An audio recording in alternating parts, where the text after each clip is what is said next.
Sonia, really to sit down. I'll take one. Thank you. I want a big sheet Larry on three.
Hello and welcome to Dubai Marathon 2026. This is now the 25th edition of this amazing race, which has grown and grown over the years, as has the city of Dubai behind me.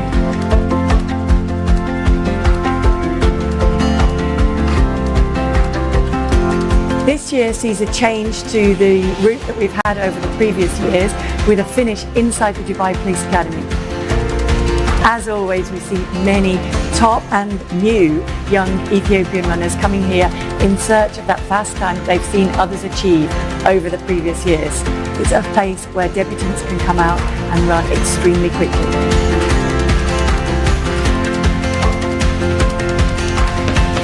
No major championships this year, but still that chance of a major breakthrough race, and for many other athletes who also come from all around the world in search of a fast time, because this course is known for being a quick course with a great atmosphere, great organisation and great support out along the routes. What more can you ask for?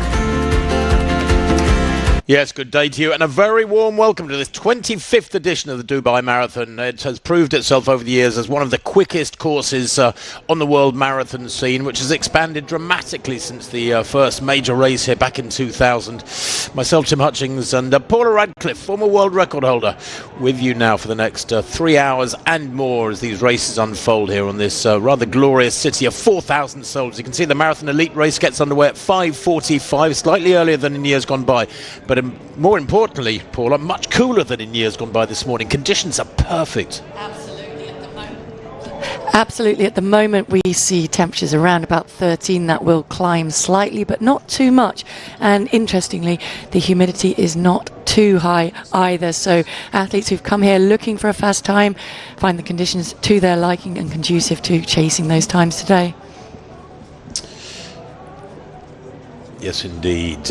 So much to look forward to.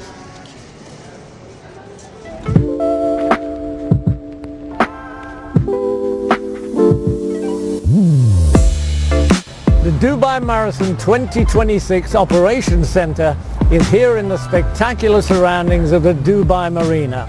Now, when the marathon began in the year 2000, this place was a building site, as were so many other locations in Dubai. Basically, Dubai itself then was just a few square kilometers. Now, this has expanded enormously. Now, the marathon has followed a similar spectacular path. In the year 2000, there were fewer than 200 entrants in the marathon, and over half of them didn't finish. This year, we're going to have a record 4,000 people in the marathon and 20,000 in the 10K and 4K races.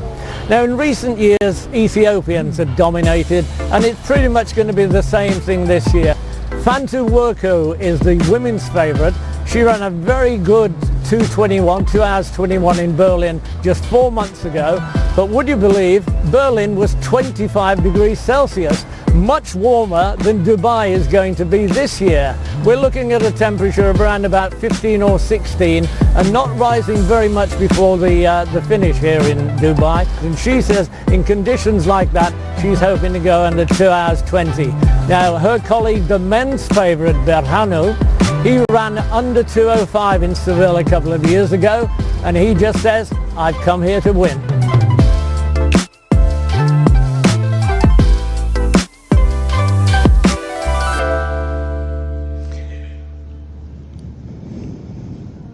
Yes, so many of those Ethiopian athletes have come here to win. They have watched time and time again performances by the likes of their idol Haile Gebrselassie back in 2007, demonstrating how fast this course can be, and it has really become known as the place to come. If you are in shape, bet on yourself, come here and see what you can achieve on this course. And Tim took the opportunity to look around this course with a bit more traffic on it on Friday and to show you the highlights of the course coming up.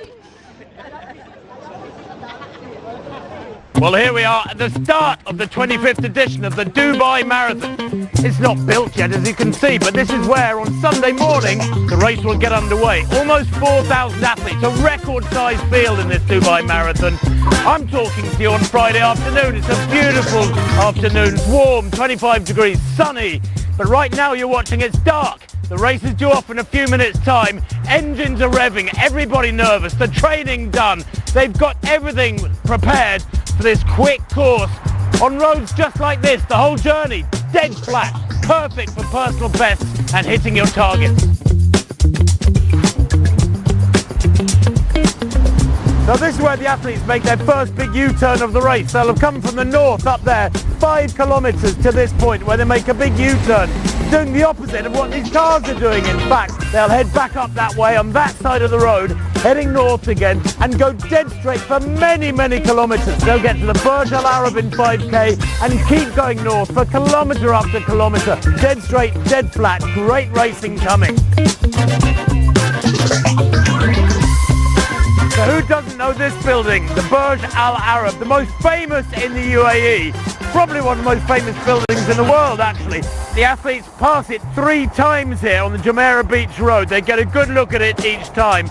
The last time they go past it, they've got about 3 kilometers to go.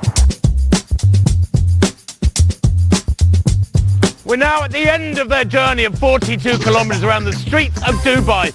We're in the Dubai Police Academy, the parade ground no less. The athletes will have swung in off Sakim Street, a couple of corners, and then onto, ironically, what is a running track on this hard surface for their last 150 meters or so. They will swing around this final corner. They will see the finish line, glory waiting for them. And when they cross the line, there'll be food and water and shade and glory and a medal and all the other awards they deserve. I cannot wait.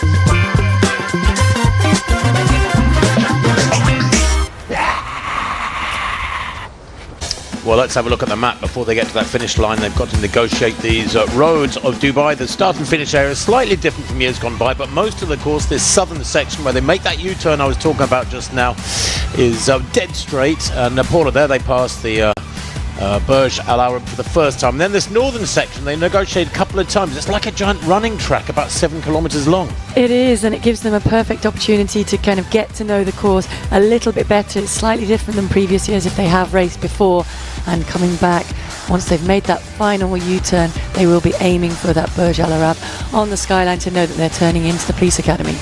Yep, there's the finish where our commentary position is situated right beside the finish line. The atmosphere buzzing here, about 6 or 7 minutes, and still the start time for the elite athletes, the strong elite fields in men's and women's races.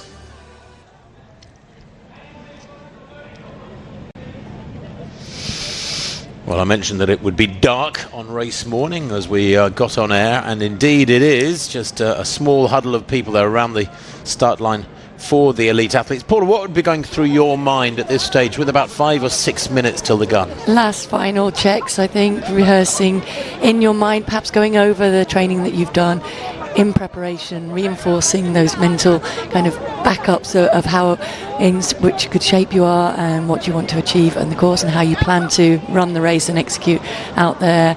Yeah, final last minute preparations. This is the most nervous time, really, isn't it, when you're waiting to get underway? Absolutely. There you can see 18 degrees centigrade, absolutely glorious. The wind speed negligible. It's been quite windy the last few days later in the day, but it's the humidity, the amount of water in the air that actually affects the athletes almost more than the temperature. But we understand that the humidity levels are pretty low as well, so I don't think we'd get much better conditions than these no matter anywhere in the world, quite frankly. Did you have a sort of mantra you'd repeat to yourself in case those insecurities or worries came up? Let's just let's just have a quick look at this. The top 10 times ever here. Back in 2019, Gaetane Molle running 2:03.34. Nagasa was right up close to him, only 6 seconds back on that day. 2018, Mozinet Geramiu 2:04. You can see so many times as the 2:05 barrier had been broken here.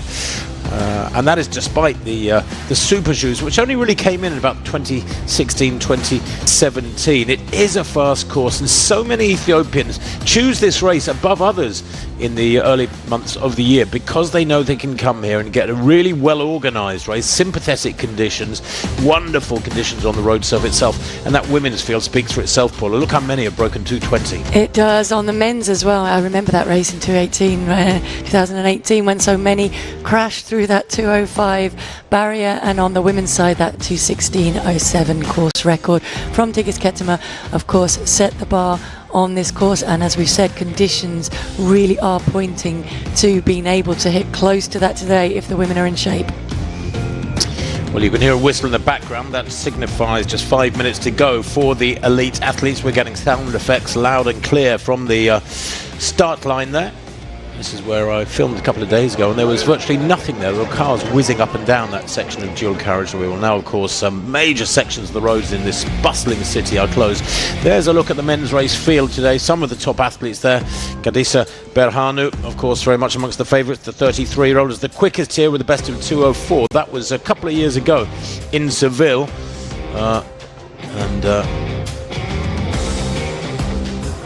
Yeah, there's so many, totally dominated by the Ethiopians, as has been the case for many years indeed. Since 2012, 8 Dubai Marathon winners have been debutants, and so many of these athletes are debutants as well in the elite fields today. Certainly, there are good pacemakers in place, as always, in these major marathons around the globe, who will set off at a nice steady tempo to almost lay down the rules for the elite field, don't they? You have to trust those pacemakers. You do, and in the men's race they have been asked to go out at 62, so that would be 2:4 pace. Fantu Worku very much amongst the favourites here. She's a 2:21 athlete. She ran her personal best in Berlin just last September. It was a fast 2:21 on a very warm day, and it's the only marathon she's ever run. She's a former track star. She's got wonderful natural speed, as Fantu Worku. And Chinelu Desi as well will be a factor. She's a 2:22 athlete. That was in February last year in Seville. That was her debut, so a lot of new, young talent that has only just dipped its toe into the world of marathon racing, really, in the women's field. It has, and there's certainly more depth, I think, on the women's side, and we might see a bit more of a race actually going on. Two different paces being asked for at the front, 2:17 and 2:19, and then there will be a third group of pacemakers going behind that at around 2:21 pace. Well, I make it 5:42 local time. Yes, that is a live shot of the old lunar surface, just a few miles above us, like a giant light bulb that's not working very well up in the sky above Dubai this morning. The sun will come up, though, of course, soon after the guns heard by these elite athletes, and then very shortly after they get underway, the mass field gets underway. Almost 4,000 in that mass marathon here, and then later on in the morning there's a 10k and a 4k fun run as well. Thousands and thousands, bigger numbers than ever before for this 25th edition of the Dubai Marathon. I think it's a t-shirt that many want to collect for their series of race t-shirts back home. These are the elite just jogging to the start line now. It's not cold, but it's cool. Yeah, it's just about perfect, isn't it? As we've talked about previous years, it's been very muggy around the start time, and that higher humidity makes it tougher for the athletes. They're not able to evaporate that heat as it builds up within their body when they start running quickly as easily in higher humidity, and so it is more comfortable for them today, and that temperature not set to climb too much through this race, and no wind, as you can see from the trees, which they will be very grateful for given the length of the straights in this. You wouldn't want the wind in your face all the way up that straight, would you? No, exactly. It's funny, I went for a run yesterday afternoon along the marina near our hotel, just a few miles from here, a few kilometres from here, and it was pretty windy, and it has been the case, hasn't it? In the afternoons it seems to come up the wind, but I think early in the morning here the air is lovely and still. Yes, and they will of course have the vehicles around them. You can see how busy and crowded it gets on that road, so even if you are at the front of the race, you will get a little bit of shelter from those lead vehicles with the clocks and timing facilities on them to give that information and relay it back to the athletes. The final few strides as they make their way to behind that start gantry. Well, I have the start due off in about a minute's time, and they're still just jogging down there towards the to get lined up behind the line. So I don't know if we're going to get underway a few minutes late here or what, but these athletes should be lined up with their engines revving on the start line and ready to go, and that doesn't look like it's the case. Actually, they're due off at 5:45, and on my phone it's 5:45 now, and there is that final whistle to drag them to the line. There's a bit of an optimist out there, I think, amongst the officials. Well, Endris needs to finish tying his shoelaces as well. That always helps. That always helps, yeah. And last minute loo breaks as well, also very important, as the officials who have done a wonderful job. And of course, races like this are sustained by hundreds of volunteers for whom there is a massive debt of gratitude due.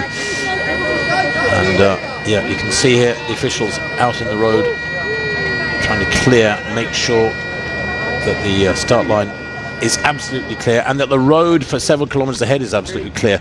The lead officials cannot get a field underway if they know there's an obstacle or a vehicle has leached onto the course.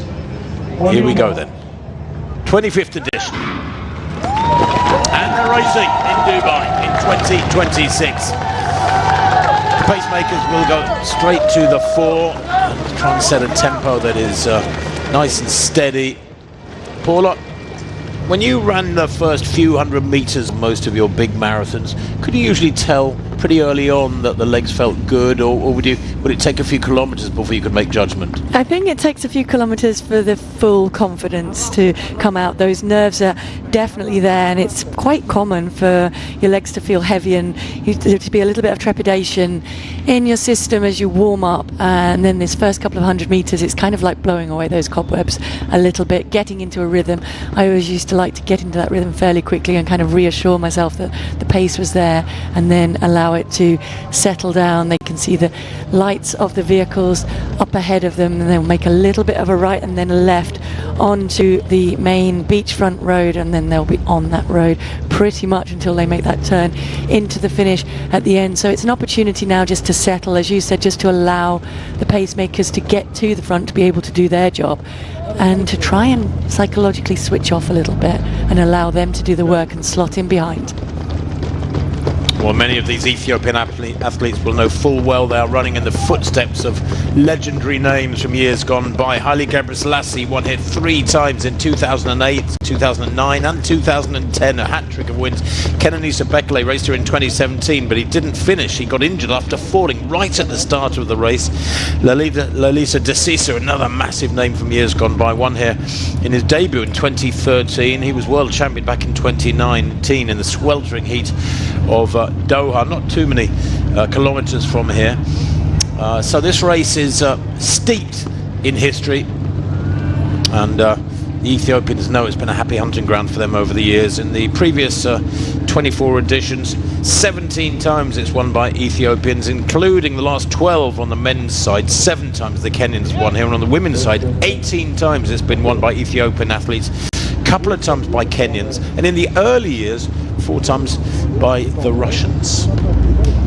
Well, we can't see too much at the moment. I'm glad you're here, Paula, because until that moon drops a bit and the sun does come up, we're not going to be able to identify the athletes too clearly here. I think a note for next year, let's have a nice big arc light on the back of the lead vehicle shining onto the athletes so we can see their faces. There we go. Mengistu is up there towards the front end, and just checking those pacemakers.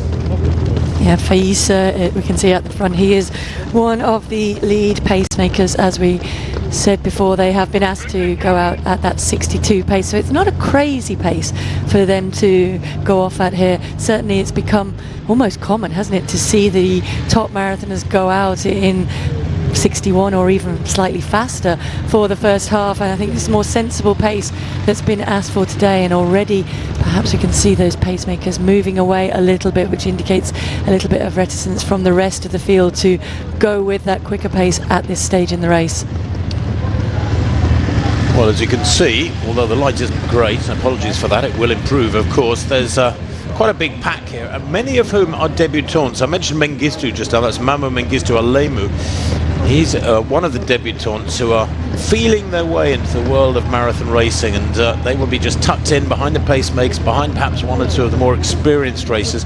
And I mean, I suppose in racing terms, it makes a lot of sense, Paul, if this is your first ever marathon, to just slot in behind, pick somebody who's experienced and follow them for the first few kilometres, and watch their moves and learn on the hoof, almost literally. Absolutely. I mean, I think so many of the Ethiopian athletes spend a lot of time training at home in big groups and learning from the more experienced runners, and Dubai has become known as a place that debutants can come and learn very, very well in their first race. As we mentioned, 8 of the men's previous winners have been debutants, so they've won on their debut and have benefited from following the lead and the example of more experienced runners, particularly during the first half, not getting carried away, and then allowing that strength and pedigree to come through over the second half of the race and be rewarded with those quick times.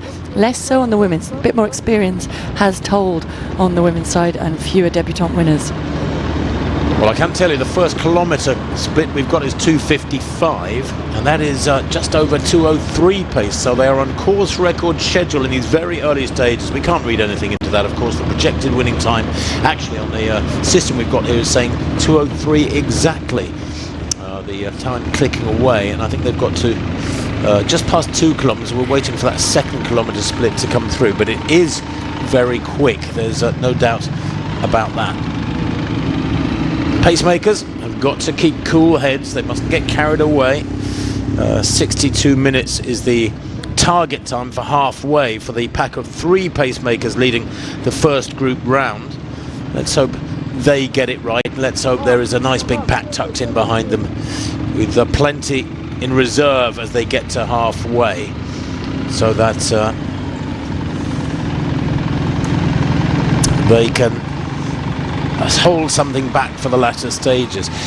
Just marking your cards really in terms of the race technology, the footwear technology. Of course, the shoes do help athletes this day and age. This generation of footwear does enable the athletes to fatigue more slowly, and they stay stronger into the latter stages of the race. That is one of the advantages of the footwear within on the track for middle and long distance races, or on the roads for half marathons and marathons. Athletes seem to fatigue less, and they come back very strongly in marathons. Who knows, maybe we'll go on 62 minutes today and come back with a negative split. The second kilometre, by the way, 3 minutes exactly after a 2:55 opener, and if they were to maintain this tempo, well, they would be well inside a course record schedule.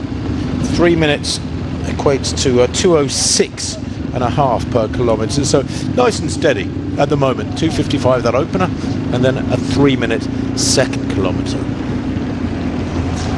Yeah, definitely just taking the time to settle into the pace. You can see almost single file procession, and that isn't because there is any wind out there. That is kind of settling into the early pace and not getting too carried away at this stage in the race, saving faster running for later. And as you said, with a lot of debutants in this field and a lot of men actually in search of form that has been not there for the last couple of years. There are a fair number that have run very fast times, but a couple of years ago, and so trying to rediscover that form in these early stages and settling in behind the athletes ahead of them. Well, there never has been as yet a world record in Dubai, but just a nod to the existing world record on the men's side, 2 hours and 35 seconds. People have been talking now for what, going on 3 years since Kelvin Kiptum, the late Kelvin Kiptum. How sad was that? He died soon after breaking the world record in Chicago back in October 2023. The Kenyan ran 2 hours and 35 seconds.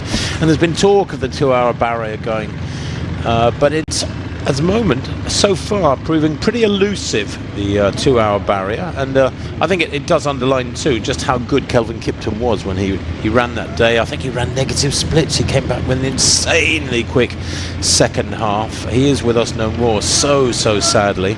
The course record, I remember, 2:03:34. They're on schedule for something around that at the moment here. It was the fastest ever debut back in 2019 when Getane Tamere Mola ran that time, 2:03:34. So if we can get anything down around the 2:04, 2:05 range today, that would be very special. It would indeed, and it's building and building for that. You mentioned Kelvin Kiptum and the potential that he indicated and suggested to come, and sadly we will never get to find out what he was ultimately capable of, but the negative splits that he demonstrated in that race certainly pointed to the 2 hour barrier not being too far away. But again, how close they have come since, and knocking on that door for a little while only goes to underline just how significant a performance that would be to break that 2 hour barrier in an official race. Well, 2:57 for the third kilometre, so it's settling down now. 2:55, then a 3 minute split, and then a 2:57, which is just about perfect. If they were to maintain that, and of course they're averaging now about 2:57, that would bring them home in 2:04:29.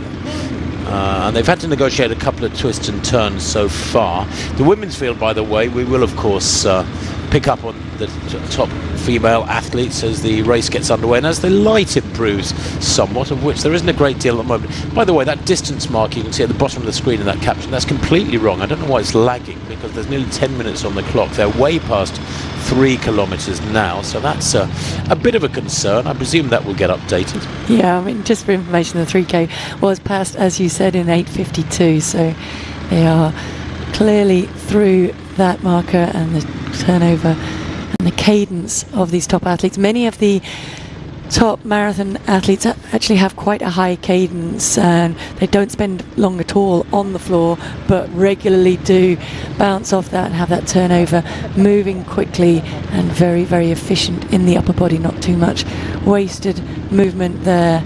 Eyes focused on the heels of the athlete in front of them. Yes, I think the actual visibility for the athletes out there is considerably better than we're getting on our pictures here. But it's more important that they can see each other and not be bumping into each other than it is that we see them well.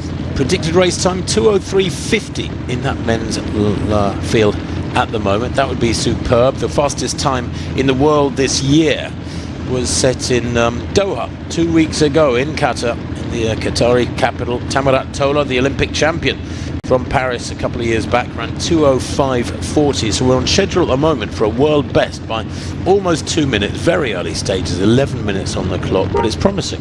It is, and for so long Dubai has been known as the marathon to set the bar for the year ahead. It is, of course, a little bit later than normal this year for the 25th anniversary, the 25th racing of this marathon. A couple of years off during the COVID pandemic time, and now back celebrating their silver wedding anniversary with a slightly later time and hoping to reclaim that fastest times for the year so far.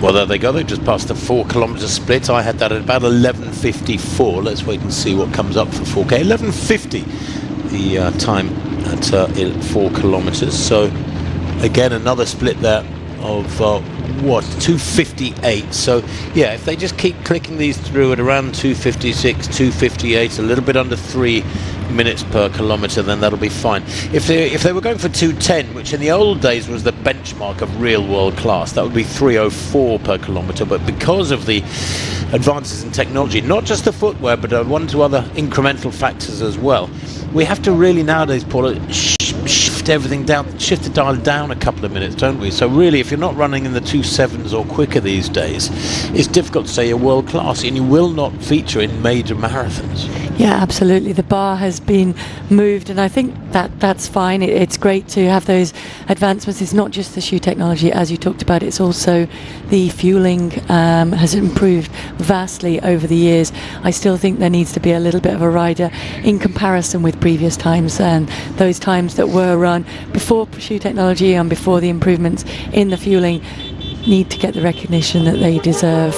I'm thinking particularly the likes of, we talked about going out in 61, Steve Jones going out in 61 way back in 1985 and holding on to run a world record that day would be so much easier to hold on with the technology that is available today, and that fueling is all important. The human body, of course, possesses enough fuel reserves to get to around about the 20-mile marker, and further than that, running very, very quickly, you need to take on that fuel during the race, and the gels and drinks available today are much, much more efficient at getting into your system and delivering that vital energy. When you ran your first marathon, presumably you'd experimented with the fueling and learning to drink while you're running, which in itself is a bit of a skill, but did you learn a great deal in that first marathon that you then changed and tweaked and improved upon for your second and third marathons and so on? Were you learning all the time? Or did you get it right, dead right, the first one? Not really. I think I was very lucky with the support that I had, the nutritional advice going into my first one, and it worked. The second thing that worked was running negative splits, and I learned that was a nicer way to run the marathon, or certainly an enjoyable way for the first time. Absolutely loved it from start to finish. So those were things that I tried to carry on with moving forward, and I think when you find a routine that works for you, sticking to that is important. I did change it at certain times depending on the conditions as well, and I'm sure the athletes will be used to doing that. If it's a very warm race, as we've seen in championship races in particular, you need to make sure that the electrolyte concentration is higher. They just passed 5k. I got it unofficially at about 14:43. So, and you can see the predicted time there. It's just slipped outside 2:05. We mustn't read too much into that. There it is, 5k, 14:49 is the official split. And 14:49, when I turn to my trusty ragged chart, if they maintain this tempo, 14:49, they will come home, in almost exactly 2:05. So it's a nice, healthy tempo that's being maintained at the moment. And so often, of course, in major races these days, Paul, negative splits are being seen. It's been the case for 3 or 4 years now as the shoe technology has improved. Negative splits meaning you go out at a certain time for halfway, let's say 62 minutes, and you do the second half slightly quicker. If you run the second half slightly quicker, that's called a negative split. And yeah, it has been, I think, as I've talked about, certainly I found it to be a more comfortable way to run the marathon. You're kind of pouring the energy that you've got left into the race in the closing stages, and psychologically as well, it's nice to be able to feel yourself running a little bit quicker, even though you're tiring. That drink station that they just passed, so those drink stations will come up on that side of the road for, I think, most of this course, and you'll see the athletes getting themselves into formation. They are given the details beforehand about where their bottles will be on those tables, as we see the women's race appearing on the right hand side of your screen, and just already starting to stretch out on that side. And I think it is Fantu Worku who is leading, slotted in behind the pacemaker. Yes, Fantu Worku, the pre-race favourite, the 26-year-old Ethiopian at the front of that women's field. First chance we've had to look at them. The leading women there, 5k 16:36 for the women, which is good solid running. We'll just extrapolate for you what that suggests. 16:36. Paula can probably do it in her head without any delay whatsoever, but 5k and 16:36. Come on, Paula, what do you think that means? Well, I think it is getting towards around that 2:17 pace. Yeah, actually it's about 2:19. It's about 2:19. It's just under 2:20 tempo, so yeah, that's solid enough. I mean, there are athletes in there, plenty of them in this women's elite field, who have run 1 or 2 marathons, including Fantu Worku, her personal best 2:21 when she was 5th in Berlin back in September. And she was saying very confidently at the press conference on Friday, a couple of days ago, she thinks she's in better shape. Training has gone really well since September, and she expects to run quite a lot faster here. I think probably her ambition would be to break 2:20 and then just go as far as possible under 2:20. Yeah, she talked about the fact that the conditions were warm. I think it was 25 degrees and sticky warm in Berlin when she ran her 2:21:57 personal best, and is looking for a faster time today. She's better prepared, a little bit longer time after she took some time off to have a child and come back from that, and has talked about how much more motivated she is to get out there and put the hard training in, and also to race well. Well, that Mendes predicted race time hovering around 2:05, as you can see, with 18 minutes on the clock. Birhan, just Birhanu, that is. Gadis Birhanu Shumi, the 33-year-old, who is the quickest in the race last year, and he's up there at the front. Last year he was 8th in Prague and 2nd in Lisbon. His debut was back in 2014, 12 years ago now. But he's a very consistent athlete in the top 3 again and again. Fayesa and Tolisa are there. Tolesa, by the way, to the right of picture, he's one of the pacemakers tasked with going out at a nice steady tempo to halfway in 62 minutes. And usually these pacemakers are incentivized to go a bit further than halfway. Tuame also is one of the pacemakers there. So and Fayesa as well. So all 3 pacemakers at the front there, sheltering these athletes from any wind there may be around, and I don't think there is anything, but look to be doing a good job. And of course, one of the advantages, Paula, of them being the same nationalities, they can chat to each other, they can share thoughts, and a little bit of reinforcement and help. Absolutely, and you might see, certainly as the race wears on, you might see one of the racers behind kind of try and chivvy the pacemakers on a little bit, or ask some questions of them. But at the moment, they are doing a great job, as you said, spread out across the road.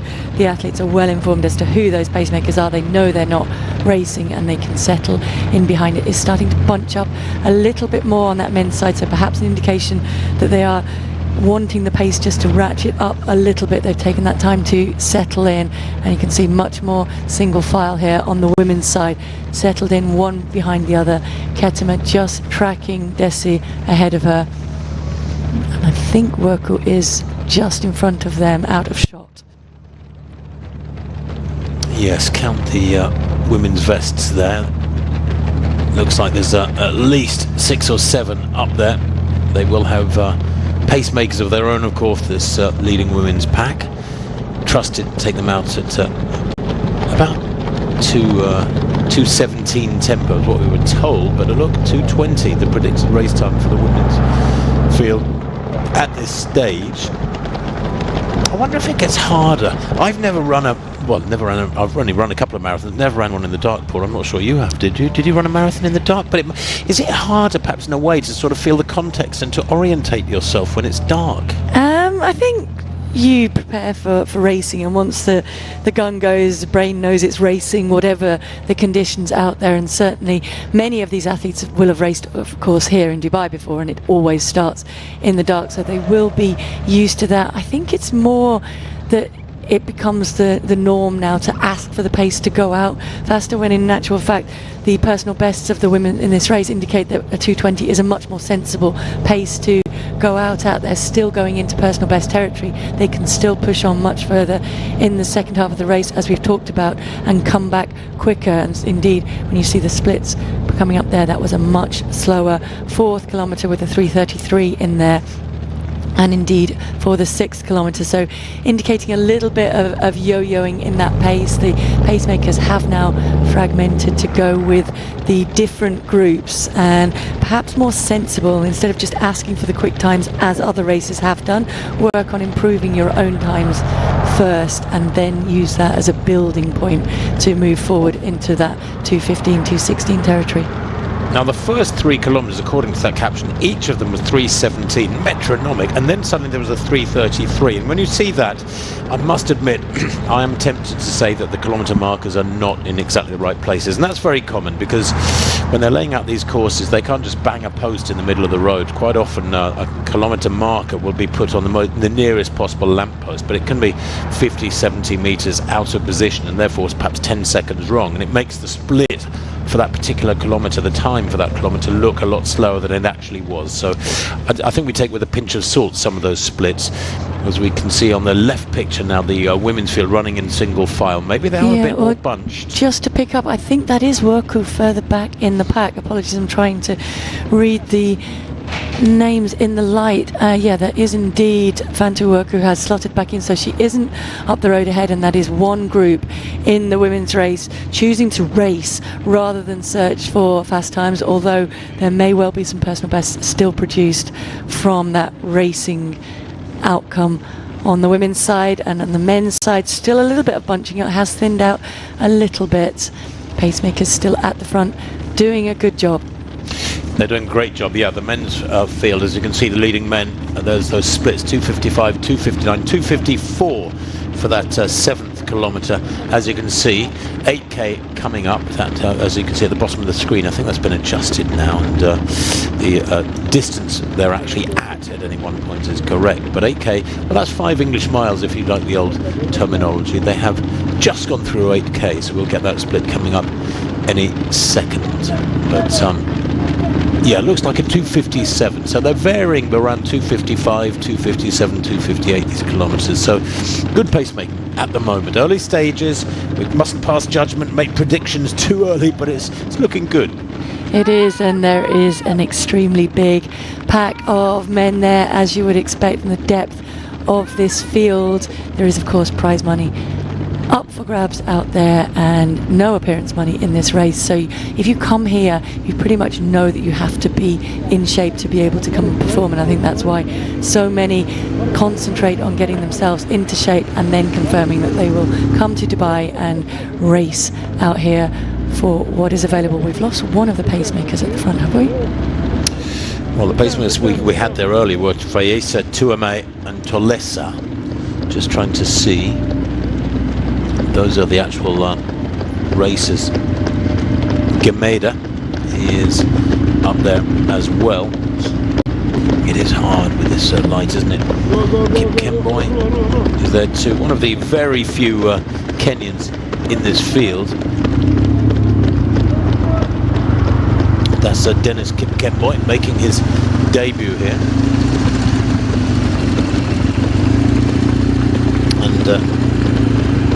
Decisive, that's Decisive Bekele, who is making his debut. He's actually run a pretty reasonable steeplechase in Nairobi a couple of years back. Only 65 minutes for a half marathon. That was in Hong Kong in January last year.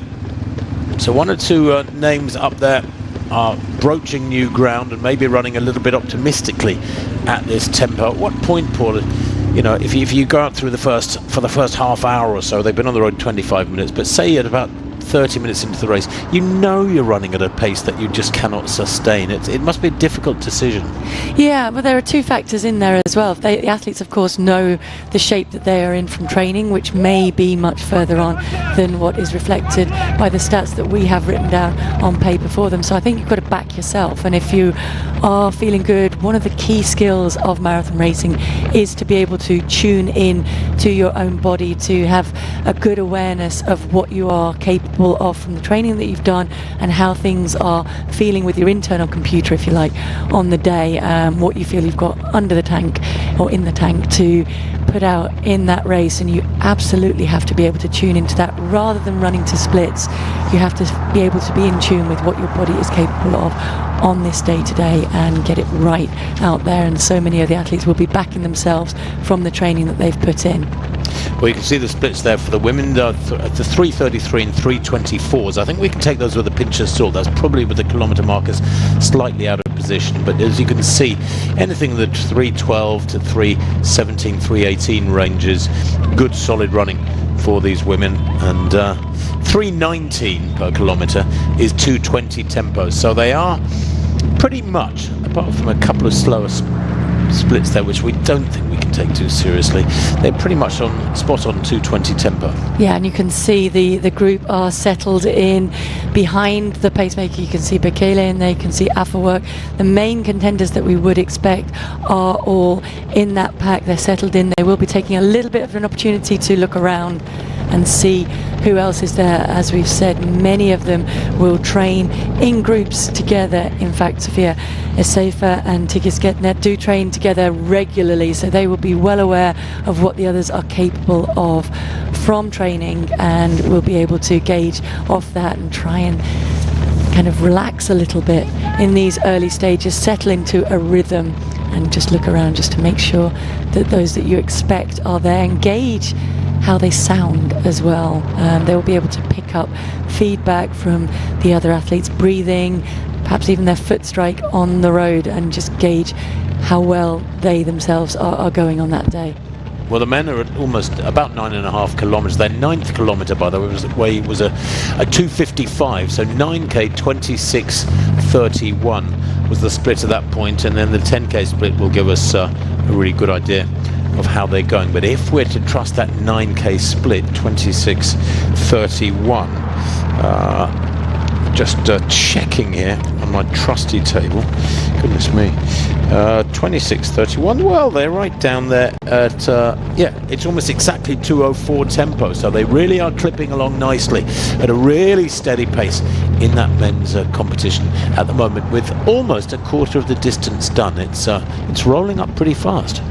It is, and following suit behind, we can see definitely a fragmentation of these lead women into two distinct groups, each with their own pacemaker. We had been expecting perhaps three, but at the moment that does seem to be settling into those two groups, and perhaps more sensible around about that 2:20 pace for the lead of those groups.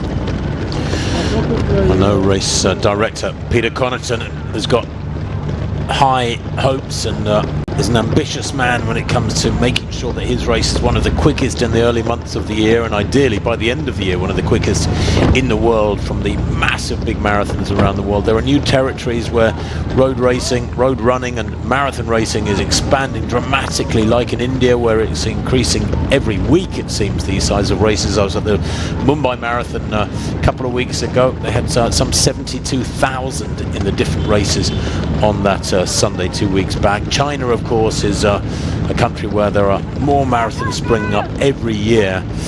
And this race is finding it tougher to attract the top names. Peter Connaughton continues to do a good job, although I know he's fiercely proud of his reputation for discovering new talent. He said at the press conference a couple of days ago, he doesn't invite big names, he discovers new names, big names. And he likes to market the race, and indeed it has marketed itself as a race to come and be discovered, hasn't it? As we talked about, if you know you're in shape, then you come here to this race, get the opportunity on a fast, flat course with a lot of experienced athletes also racing around you to be able to run quickly.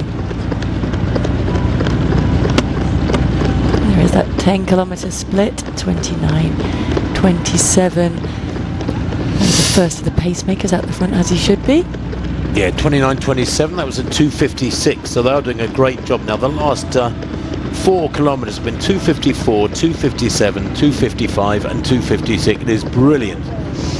The pacemaking being done at the front of this men's race, and it looks pretty sound in the women's too, where if they are hovering around 2.20 in these early stages, then the race is more or less on schedule. Did you find, Paula, to some extent that in a marathon, training for a marathon, or sorry, racing on marathon day, you do your warm-up, you get into the race, but actually you feel more in tune with your body and moving at a more smooth, regular tempo, and everything's flowing a bit more easily after 4 or 5 kilometres when you've sort of warmed up? Even though you've done a warm-up before the gun, you warm into the race. Yes, I definitely found it. I think also maybe it has something to do with the fact that psychologically you're very aware that you can throw away a race by going too quickly in the first 5 kilometres, 5-6 kilometres, and you can pull it back. If you go a little bit too slowly, you can pull that back later on. So I think your body is kind of putting down those brakes a little bit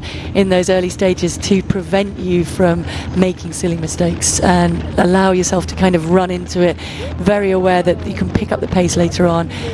But as I say, if you go too quickly, particularly in that first 10 kilometres, you can do a lot of damage to your race in the closing stages, and so the brain is trying to warn you not to go too quickly and to pace it.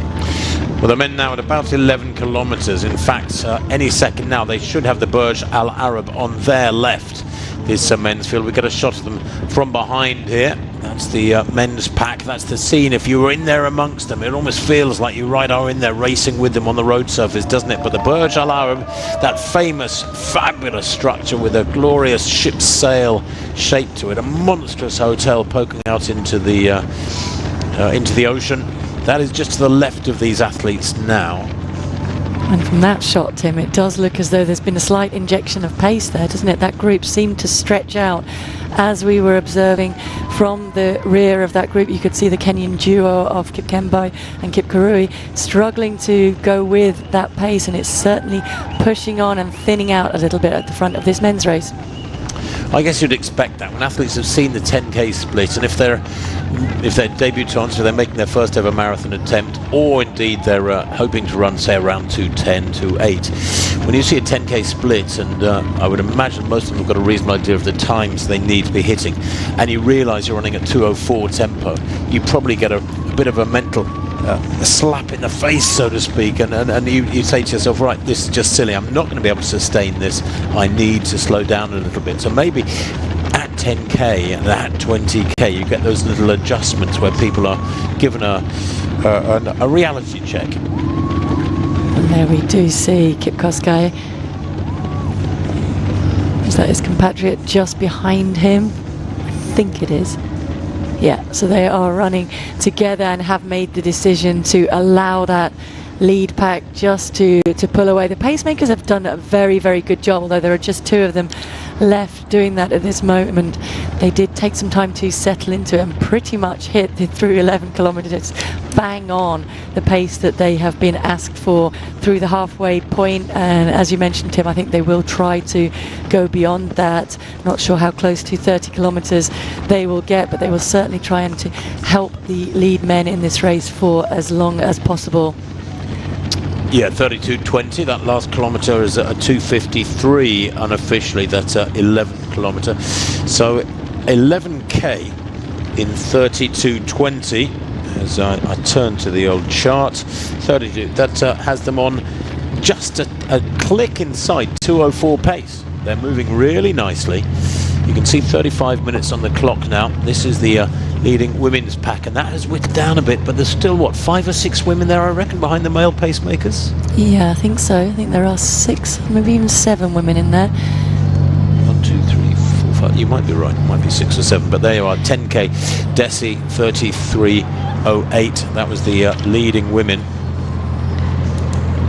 So yeah, they picked up slightly from the first 5 kilometres, but not too much. So a steady tempo being set down comfortably in there.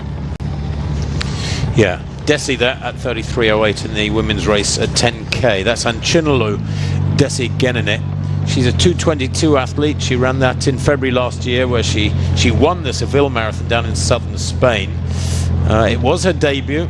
And then later on in November, she won in Beijing as well in 2:26. So made her debut in Seville in February last year, ran 2 marathons last year, won them both.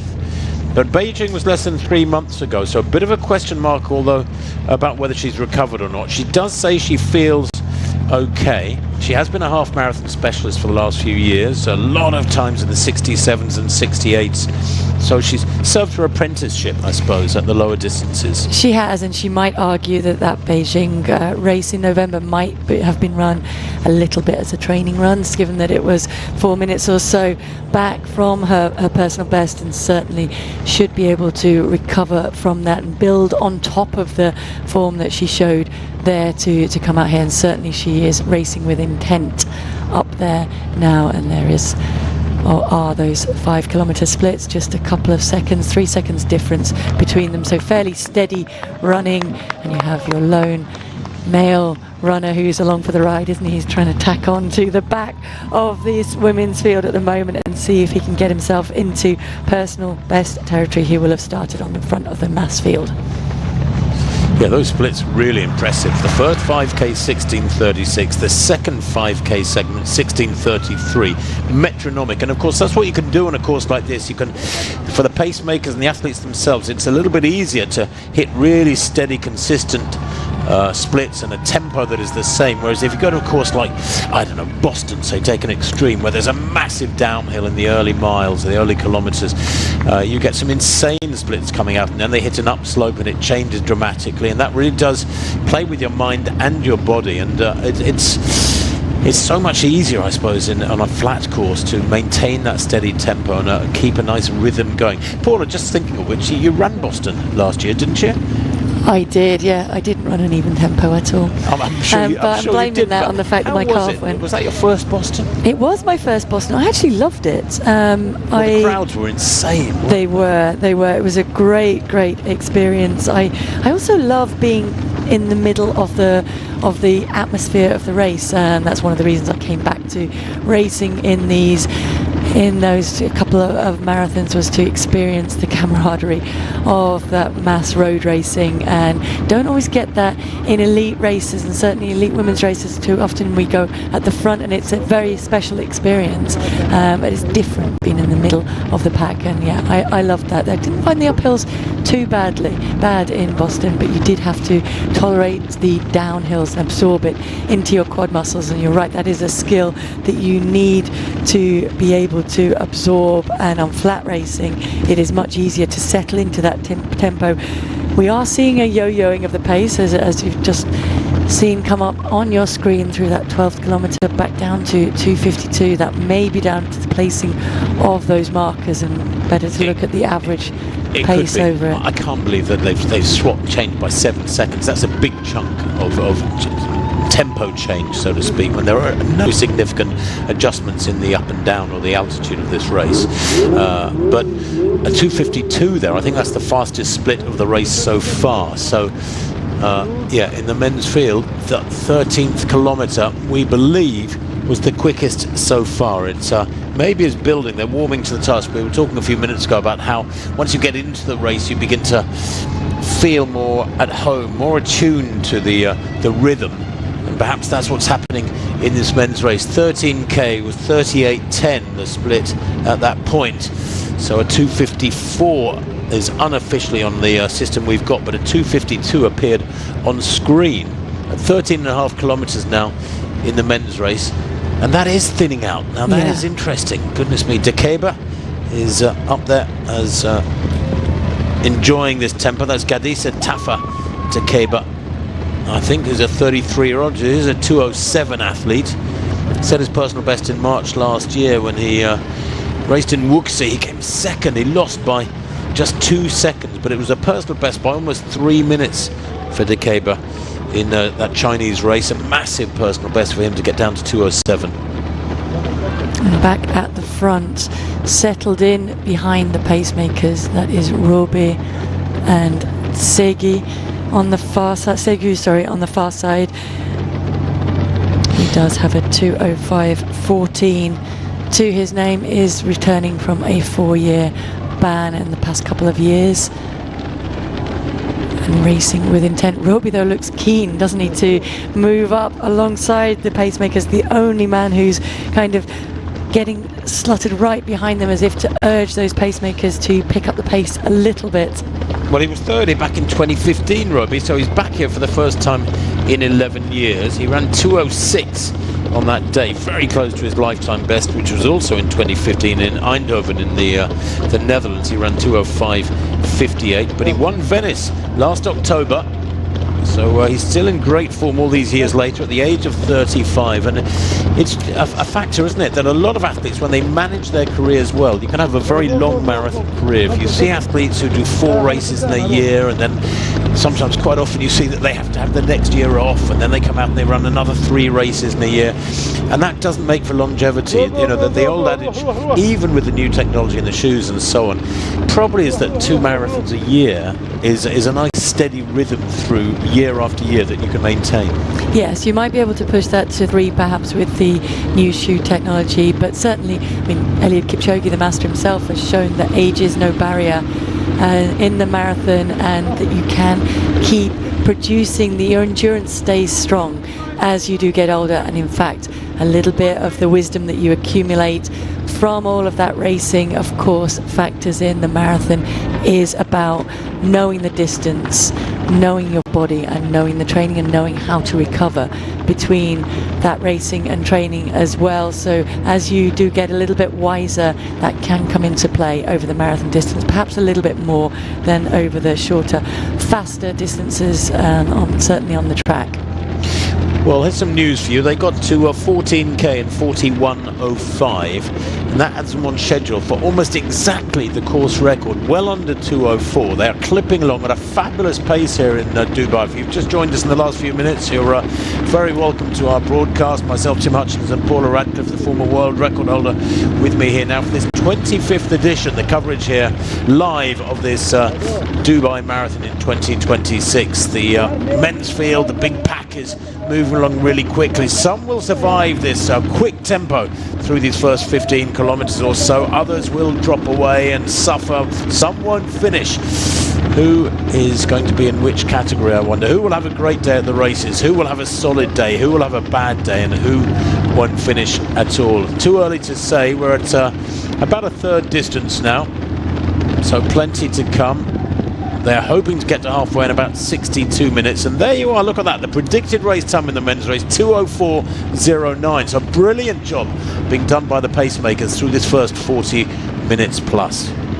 And as we look at the athletes trying to get onto the back of that lead group, we did see that it's still a fairly large lead group, which is great to see at this point. A lot of company for the athletes up there, a lot of gauging and assessing going on in the minds of those men at the moment, as well as to how many of those athletes are in there for the long run through this marathon this morning. How many sound really comfortable at this stage as they go through the drinks tables and pick them up on the left hand side. There's some going for water. They do have the opportunity to put in their elite drinks bottles the night before, and they will be told, as we said, where they will be set out on those tables, so they know which table they're aiming for to get their own prepared bottle. And then at either end there will be tables with just plain water as well.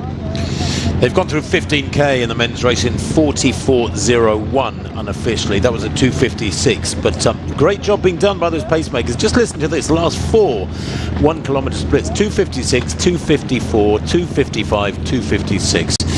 And the leading men, there it is, 44.04 is the official split at 15k. So we'll take that one as the correct one. Roby Tuame Tolesa Kizimana is in there as well, the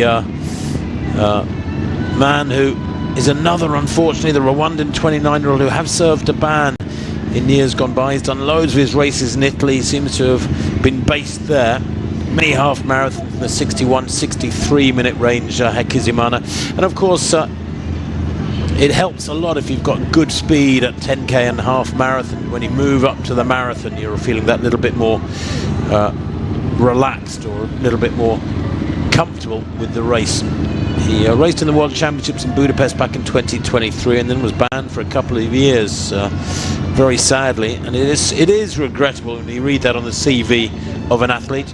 He only came back from the ban on the 26th of October. Hakizimana has given him his full name, but he's already done 2 marathons in the last 3 months. So 2-year ban, and then came back straight away and won Ravenna in Italy back on the 9th of November.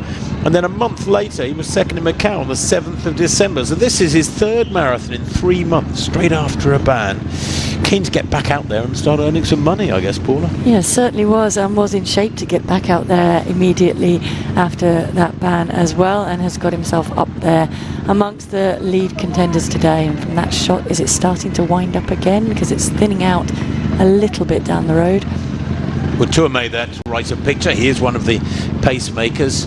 I think the pacemakers here can go on to the full distance if they want. They can finish if they want. It's not something I'm wild about. I always think the pacemakers should be standing on the start line, and the other athletes who are planning to race the full distance are entitled to know their status. There's the main race, the mass race getting underway. Almost 4,000 in that one, the biggest field here in the Dubai Marathon by a long, long way. Much bigger than in years gone by. Race director Peter Connaughton saying a couple of days ago at the press conference they've never had 3,000 at the Dubai Marathon. They've got nearly 4,000 this year. That's what, a 30% increase, something like that. And it's brilliant to see. It's a reflection of the rise of the running community out here in the UAE and in Dubai in particular.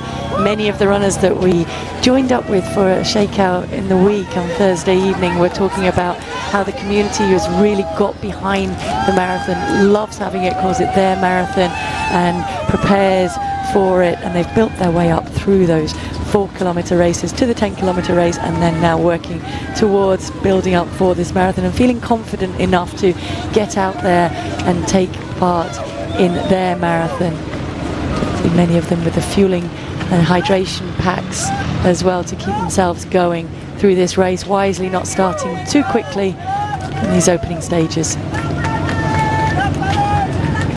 Well, I bet a lot of them who have to train during the day and in the warmth of the well, this is the coolest month, of course, in Dubai, but it's still warm, around 24, 25 degrees during the day. I bet a lot of them cannot believe their luck with these cool temperatures here today. And, I mean, I've been coming here for a few years, Paula, and it is probably 3 or 4 degrees cooler than usual here in Dubai on this late January Sunday morning, and rather glorious. Is it late January?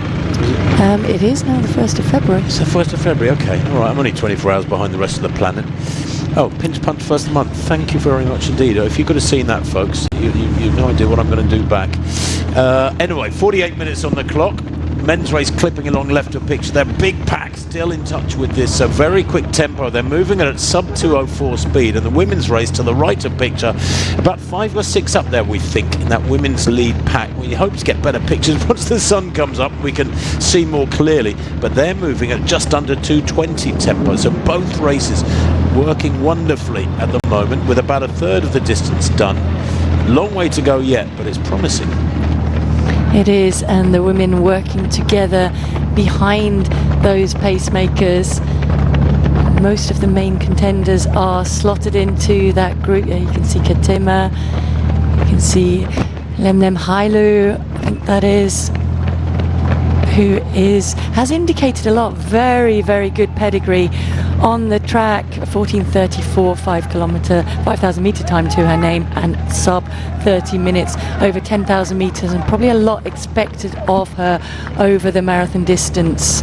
And now stepping up to try and make this. She did run in Berlin, wasn't able to finish there in those very, very warm conditions. Perhaps went back to the drawing board a little bit and now comes in to this marathon a little bit better prepared. Raced very well in RAC also last year.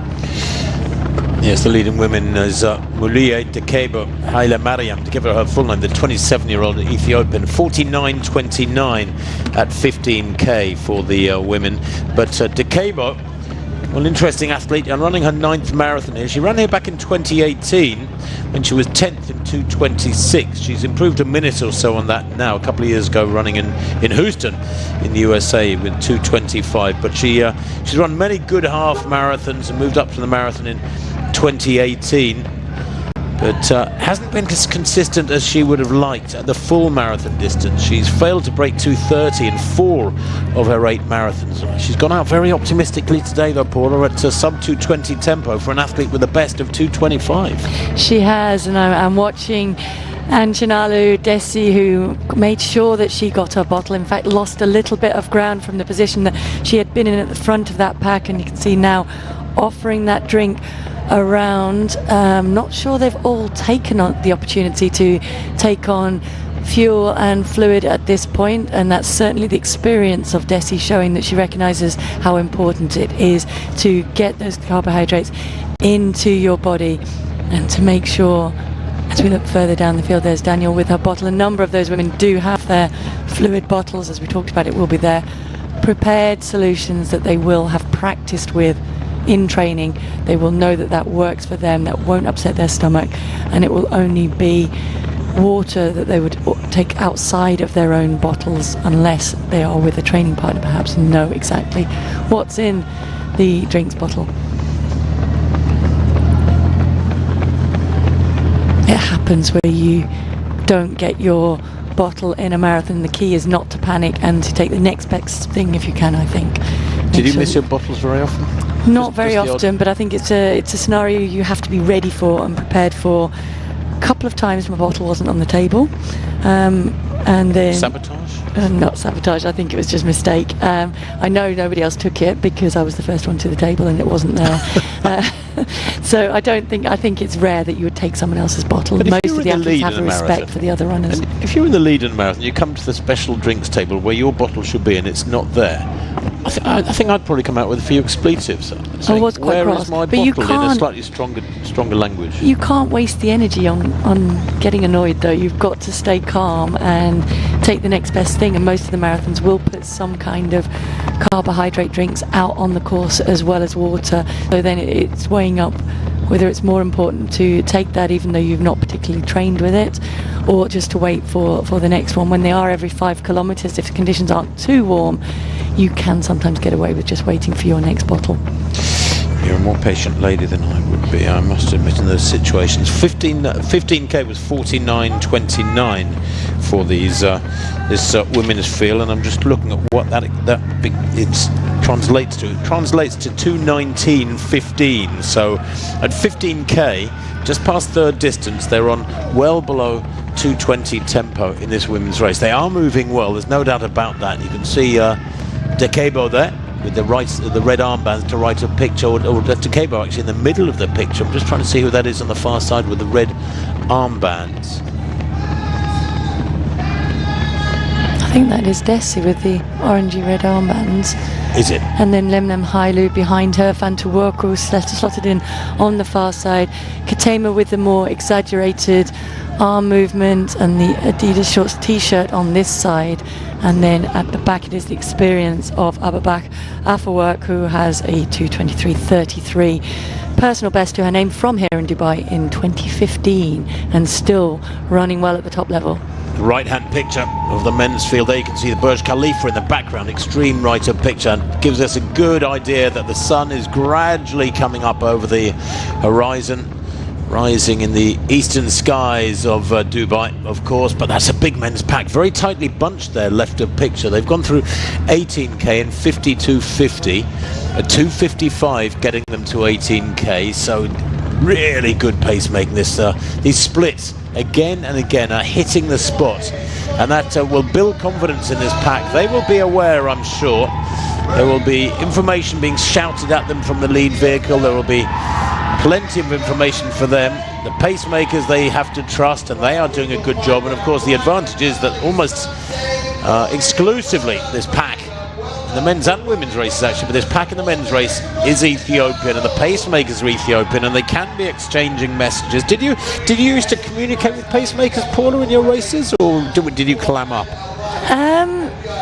I think there were only a couple of times I actually had pacemakers that stayed with me for a significant portion of the race. Back then it was much harder to have the depth on the women's side to get the pacemakers in there. So yeah, when I ran the world record I had the Kenyan pacemakers alongside me and was able to communicate a little bit with them. I tried to concentrate on racing them actually, and I think perhaps that's what many of the strategies will be out there today as well, to almost see them as another racer, but a racer that you can slot in behind and trust to get you through on the right pace. And they are doing a great job today of gradually winding up the pace, both in the men's race and the women's race. We are seeing not silly pace through the first 10 kilometers, and then it's picked up through to 15 kilometers and then on towards the 20k as we are approaching now. Yeah, this men's field, they've gone through 19k with a 3:01 split. Now that's interesting. That's the slowest split for a long time, if it's to be believed. Hopefully it's just a mispositioned kilometre marker. But 20k is a couple of minutes away for this men's field. As you can see them moving well now. And it's still, what, about 15 strong, this men's elite pack. And there's Decisive. Is this the chasing pack in this men's field? I think this is certainly towards the rear of that lead pack. The men sticking to their own tempo here, eyes focused on the road ahead, and the other runners up ahead. Yes, it's the back of that lead group. Yeah, Decisive, that's Negasa Decisive Bekele. He's the man I mentioned earlier, who's an 8:35 steeplechaser. He's only run a 65-minute half marathon, ran that in the Hong Kong half marathon back in January last year, so a year ago. Although Hong Kong, of course, usually the racing conditions there are very hot and humid. Quite a tough place to go and race. Tolesa is there. He is a pacemaker, Tolesa, so he has dropped back, I think, to maybe help this no, that is we're at the front end now. We're at the front end again with Roby back there. We did get a quick glimpse of Yassine Hadji as we moved up through that lead pack. We think we mentioned him early on, didn't we? World under 20 silver medalist, over 5,000 meters on the track, and indeed won the World Cross Country Junior race that year, so has the pedigree.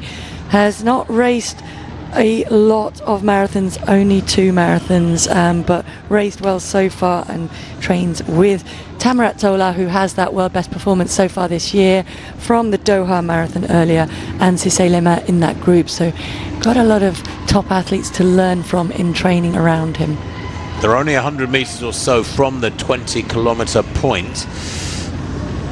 Tolesa and Roby there alongside them. Tolesa is a pacemaker. Roby is a racer. Just looking for Roby on my list here. And of course, this is a big field. Sometimes we're sitting here in our commentary position, we're struggling to find the names. Yeah, he's number 5. Deribe Robamelka, 3rd here back in 2015. He's the man who I mentioned earlier, won Venice just last October. He's familiar with this course, though. He'll know that the conditions here are always superb. He's a 2:05 athlete. This is the back of the elite group. Athletes just beginning to drop away and struggle here. Mateb is there too, as well, dropping off that lead group. Was a late addition to this race, so travelled here, committed and went with this lead group, and then now just struggling to hold on to that pack, as we see there. Perfect example of having a slightly different drinks bottle to be able to pick it out on those tables. Used to be a lot of work went into decorating those bottles to make sure that you recognise yours. Well, there we go, 58.52 at 20k. That is the official time for 20k, 58.52. So they are very much on schedule here for something down around 2:04. Perhaps a little bit worrying that the last 2 1-kilometre splits have slowed a little bit from a very regular 2:55, 2:57 tempo. The last 2K splits we've been given have been 3:01 and 3 minutes exactly. But if at 28K, 58:52, if we can extrapolate anything from that, it does mean they're on just outside 2:04 now, 2:04.07. And you can see a little bit of concern, a little bit of chatting going on between the two men who've done a great job so far with pacing. Tolesa just trying to chivvy Tuame on, or have they decided to perhaps divide? One go with a faster pace and Tuame stay back with a slower pace behind. I'm not sure who it is asked for Tolesa to go on, because they don't seem to be keen to go with him now that he's done that. But certainly there was some chatting going on amongst the two pacemakers and a decision being made for one to go on and crack on at the pace that's been requested, and the other to stay with the pack and the pace that they seem to want to run at. That's a big surge from Tolesa. Goodness me, as Paula said quite rightly, there was a little chit-chat there, and then Tolesa just lengthened his stride and pushed away, almost as like a little experiment for the pack behind to see who would go with him. He's on his own now, 6 or 7 metres clear, and this will sort them out, the chaff from the wheat, so to speak. Who's feeling good here? Segu is looking a little reluctant to go with this, although perhaps they're closing up on him. Akisi Nimana of Rwanda, he's there in the blue. Segu and Giletta is moving up now. They're gradually almost being tempted, like a carrot just a few metres up the road, being tempted to go with Tolesa. But it's almost single file now, because this is a significant point. They're coming up towards halfway. They're only, there's 21K, so they're within about 100 metres of halfway. And Tolesa may be here realising that they need to pick it up a little bit. They were looking for 62 minutes at halfway, Paula. It's within a few seconds of being perfect. It's not too far off, is it? And I think he did a very, very good job, Tolesa, of realising that that pace was dropping, that perhaps the second of the pacemakers was not able to work with him on maintaining that tempo for the other athletes, and so he is now knuckling down to that task on his own, and the field are gratefully going with him. Well, this is where they were having that little chat. Look, glancing across there, Tolesa, one of the allotted pacemakers for the lead group, they were looking for 62 minutes at halfway. And Tuame to the left of picture there, I think was perhaps saying, I'm not feeling that great, you kick on. Yeah, I think he was. I think he was saying, I'm not able to go with this. You need to push on, I will drop back and try and help the chasing group here. And Tolesa is doing a good job checking in with his watch regularly, and there has been that response from the field behind, but it's certainly been a response led by Segu, who at the front of that single file behind him, trying to get back into the slipstream of the pacemaker. That is what he's supposed to do, is sit in front and be able to take the wind and allow athletes to just concentrate on the heels. Well, they have gone through halfway. The time there officially 62:06 in this 25th edition of the Dubai Marathon. 62:06, that kilometre through to 21K at 2:58. So it did slow for 10 minutes or so, a 3:01, then a 3 minutes, and then a 2:58, leading up to 21K. And I think Tolesa, that's Ayensa Alemu Tolesa, what a good job he's done. He's taking on the burden of pushing it through this next 5K. And it does get tougher, of course. Past halfway, you begin to feel a little bit of fatigue. You know you've got a long way to go, and athletes start reassessing their day at the races. There's the lead pack in the women's field. And it's nice, Paula, that we've got a great race building here too. You know, they're coming towards halfway, and that's quite a big group. It has. We've lost one, have we? I think there were 7 women in there earlier, and now I make it 6. But doing a good job of working together. There's Lemon Hailu still in there, Ketema is still there, Dekebo, and I think that's still Desi with the orange arm sleeves on the far side, Fantuworku. And it's now Adugna, so it's Afterwork that we've lost, is it? Yeah, Ketema is there too, right in the centre of picture. Is this the chasing pack here? Yeah, this is the chase group in the women's field. 2, 4, 6, 8. This is about 8 or 9 strong, this chasing group. They are how far behind the elite group? It'd be great to get a shot from the motorbike cameras to see if we can see where they are in relation to the lead group. We don't know whether they're 30 meters back or 200 meters back at the moment. I don't know if our director can help us with that to get an idea from this camera of where this chase group is in relation to the lead group in the women's field. But they are still moving well. I mean, I'm sure way below 2:30 this chase group. Yeah, I would think so. There are a number of experienced runners in there. As you mentioned, our work is towards the back of this group here and working together with the other women. Here is the is this the lead group again? This is the lead group for the women. And you can see back down the field, down the road behind, and the lights of the vehicle leading the next group. And yes, that is fairly significant, isn't it, Tim? It's a good couple of 100 meters. It is, yes. Decabo, the tall figure there to the left of that group. Desi with the red armbands. Decabo, by the way, is the athlete who, as I said, is best of just outside 2:25. She's heading here, if she can maintain this, for a 5-minute personal best. She's having a great day so far. A little bit of break up in the group there as they go to that specialist drink station. Remember, these elite athletes have their own special drinks on those tables every 5k, and they have to practice that in training and get the pickup of the bottles right. But quite often you see a slowing as athletes look for their bottle. Did you used to slow a bit at tables, Paul, or did you practice holding your form and your speed? I practiced running past the table. There's two skills. You have to practice finding your bottle and picking it up at speed, and then you have to practice drinking from it at speed as well. So I used to do it on my tempo runs when you're actually racing at or running at marathon race pace, and practice grabbing hold of that bottle and drinking. A lot of the Japanese athletes actually had a technique of they would have a metal hoop attached to the bottle, so they could slide their arm through that hoop and run on with the bottle. You are allowed to attach to the bottle as well any gels or anything, in fact, that you want to consume, solid-wise or semi-solid, as well as what's in the bottle. It just needs to be attached to it. And now we see a fragmenting as we come out of that drink station. There's been a slight injection of pace at the front. Ketema trying to bridge that gap back to, I think it is the lead duo have got away, and Desi is certainly one of them. There is a Dugner who had a breakout win in Dublin on her debut just in October and struggling to go with that lead group. It is Decabo alongside Desi at the front.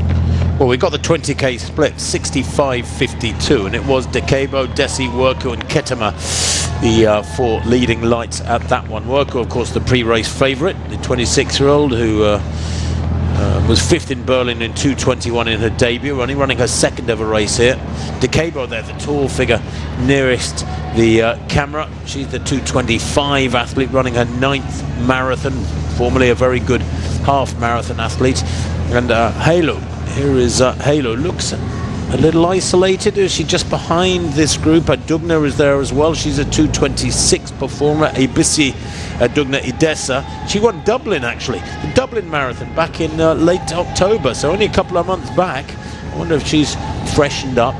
But there are those kilometre splits in the women's race, as you can see, and again an indication of just what a good job the pacemakers are doing. Truly metronomic. I mean, 16:36, 16:33, 16:21 and 16:23. The interesting trend there, Paula, is that the second 10k is a lot quicker than the first 10k. Yeah, and that for me is smart racing from these women. It's not getting too carried away in the early stages and gradually winding it up as the race wears on. It's setting this women's race up for substantial personal bests for the women in this pack at the moment, if they can stay with this, and it's running it in a sensible way. We were just watching Lemnem Hailu trying to hold on to the back of that pack, and I think she has succeeded in latching back on after that stretching out at the drink station. There we can see just getting herself back onto the pack. She is the athlete that I talked about, who is essentially making her debut. She made her debut in Berlin, wasn't able to finish in the tough conditions there, probably learned some lessons, went back to the drawing board, is used to racing well here out in the UAE, did run a 68.07 in RAC, and has now got herself back into that lead group and doing the smart thing for a debutante, settling in behind the more experienced marathon racers. Well, interestingly, the men's 22nd kilometres at 2:52. That equals the fastest split of the race so far. So there was a little bit of an injection of pace there in the men's race. They got to 23k in 67.34. That was a 2:53. So a 2:52 and a 2:53, the last 2 kilometre splits in the men's race. They really have kicked on. There's the women's half marathon time, 69.27. Almost perfect. Absolutely spot on, and as I was saying, I think it's sensible racing from these women, and you can still see there's a pack of those 6 women in there, very competitive. Some looking around from the lead pacemakers, as there should be, in terms of gauging, is the pace that they're setting down correct? How much appetite is there to keep winding that up gradually, or do these women want it to settle? They will take guidance from the women at the forefront of that pack, so notably from Desi and Decisive.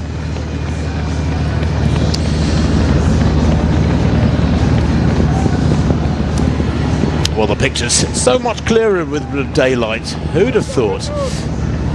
The athletes, of course, though, will be so appreciative of the earlier start time and the cooler conditions. Then they're taking full advantages of it today in both the men's and women's races in this 25th edition of the Dubai Marathon. They're building nicely. Just a reminder for you, the men got to halfway in 62.06. The target was 62 minutes, so that is just about perfect. And the women's half marathon time, 69.27 at the front end. Again, almost exactly on 2:19 tempo, and I think they might pick it up a little bit, Paula. I think they already are. I think when you look at that shot, we get a great view of what it's like to be, what do they say, on the train.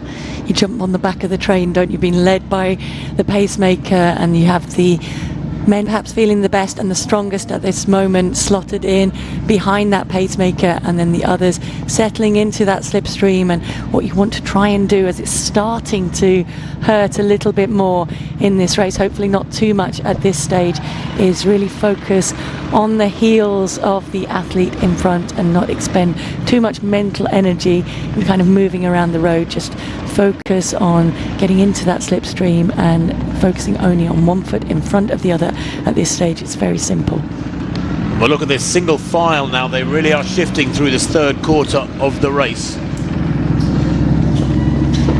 which is a clear indication that the acceleration has gone in to Lacer, the man responsible for it. What a wonderful job he's done as a pacemaker through to halfway and beyond. And he checks his clock and then his watch again there, and always gets his head down and lengthens his stride, increases the tempo. He's thinking on his feet. It's really good to see.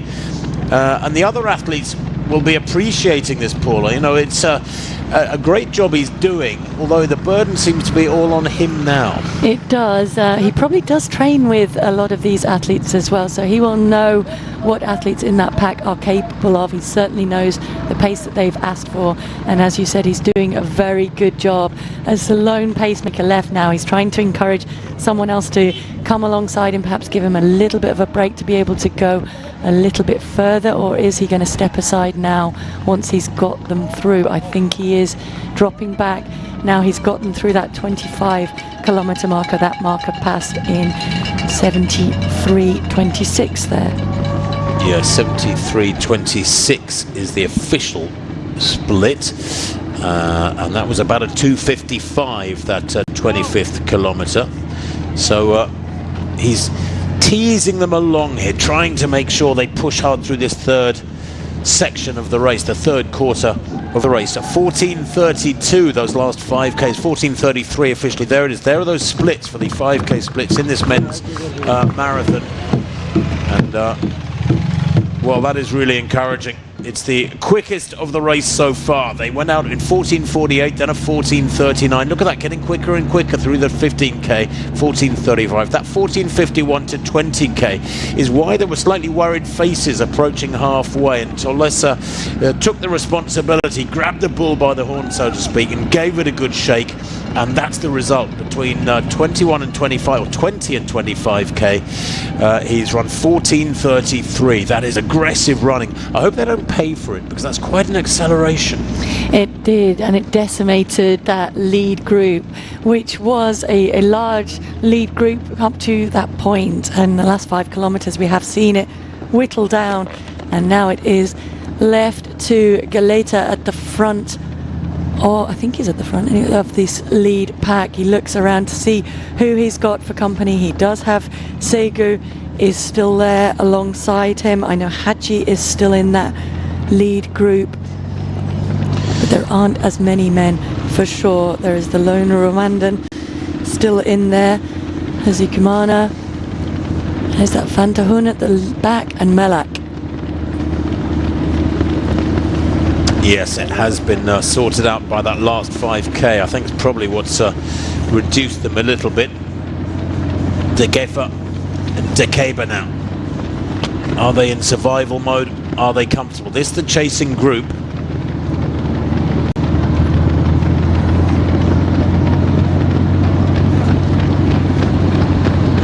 You have to be thinking on your feet. You have to try and manage your race. Germa Degefa making his debut.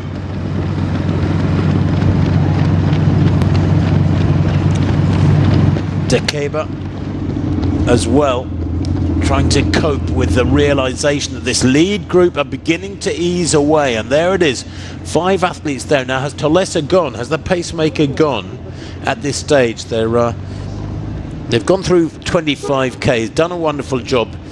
Galeta up at the front end there. Hadji is there as well.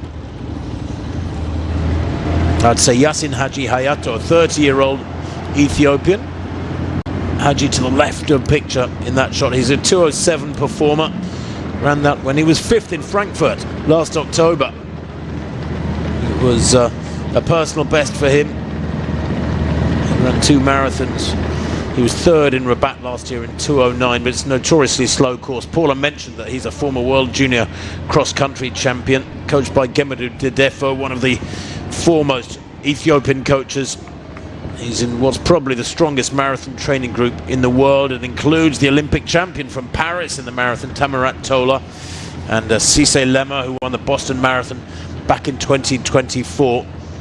And I guess training with great athletes and being able to match them day in, day out gives you enormous confidence, Paula. So, you know, when you've got a coach who's got a record of success again and again, and you know the formula is right, it must give you enormous confidence. Absolutely, you can put that trust in the coach, and Hadji will have trained alongside Tamirat Tola and then watched Tola go and run as he did in Doha and establish the fastest times so far this year, and he will know what he's capable of in relation to the great Tamirat Tola, who will be a huge inspiration to him as well. But when he's getting close to him in training, a part of him might be thinking, well, I'm in better shape, so I can go out and better that and run a little bit quicker. And he's certainly running with more confidence the more that this race wears on. Just behind him in the yellow vest, that is Jirigna Galeta.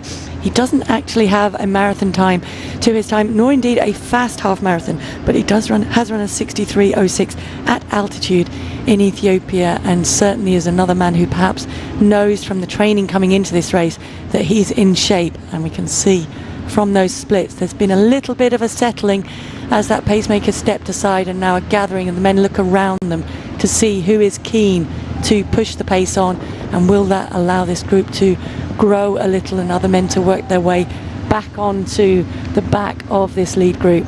Well, you really hope, don't you, that because the pacemaker's dropped out, the pace doesn't slacken. But so often we see that is the effect of a pacemaker dropping out. They've done all the work. They take on the burden of holding a nice high tempo, and when they're gone, nobody else wants to take on that role. Hadji here, moving really well. Hadji Hayato. He's a great track racer too, as we see that beautiful shot. Look at that structure. I mean, it is truly magnificent. The Burj Al Arab easing out into the ocean. It has to be one of the most photographed structures in the Arabian world. I know that the Eiffel Tower in Paris is apparently the most photographed structure in the world. Having been to the Taj Mahal, I think if that was more accessible, it would probably take over that title, because it is the most glorious building I've ever seen, the Taj Mahal. But the Burj Al Arab, is right up there in the top 3 or 4. Surely it's magnificent. Haji working really hard. It checks his watch. He's almost like an unofficial pacemaker here. He's doing all the work through this third quarter. But just like I remember Brendan Foster saying many years ago that in a 10,000 meters, 25 laps of a running track, he'd try and get to 20 laps without really thinking about racing, and then he'd start racing. Maybe in a marathon, Paula, you need to get to what, 30k, 35k before you start thinking about racing?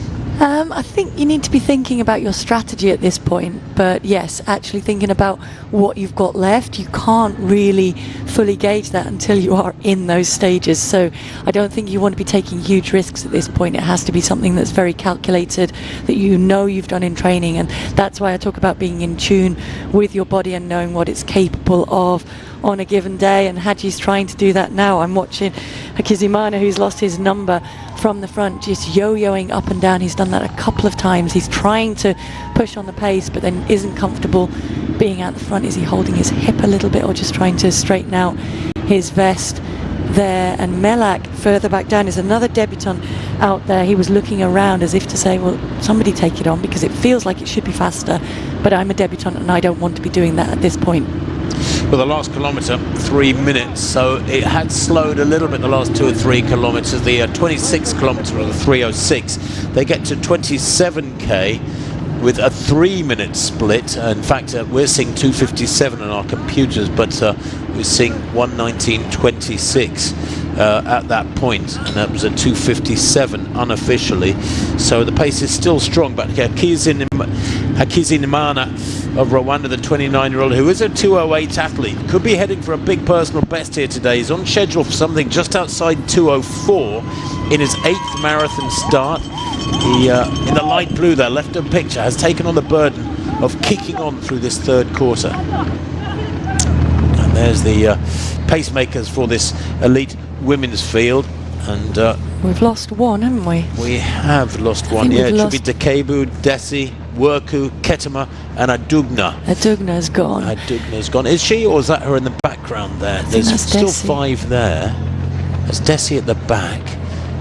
There's Fantu Worku at the front with Dekebu, who has been right there for most of this race. Lemnem Hailu slotted in just behind them, and it is now long-time leader and Chinalu Desi, who is the woman struggling to go with us at the moment, although that may be a bit of thinning out to ensure they get their drinks bottles through this 25 kilometre mark.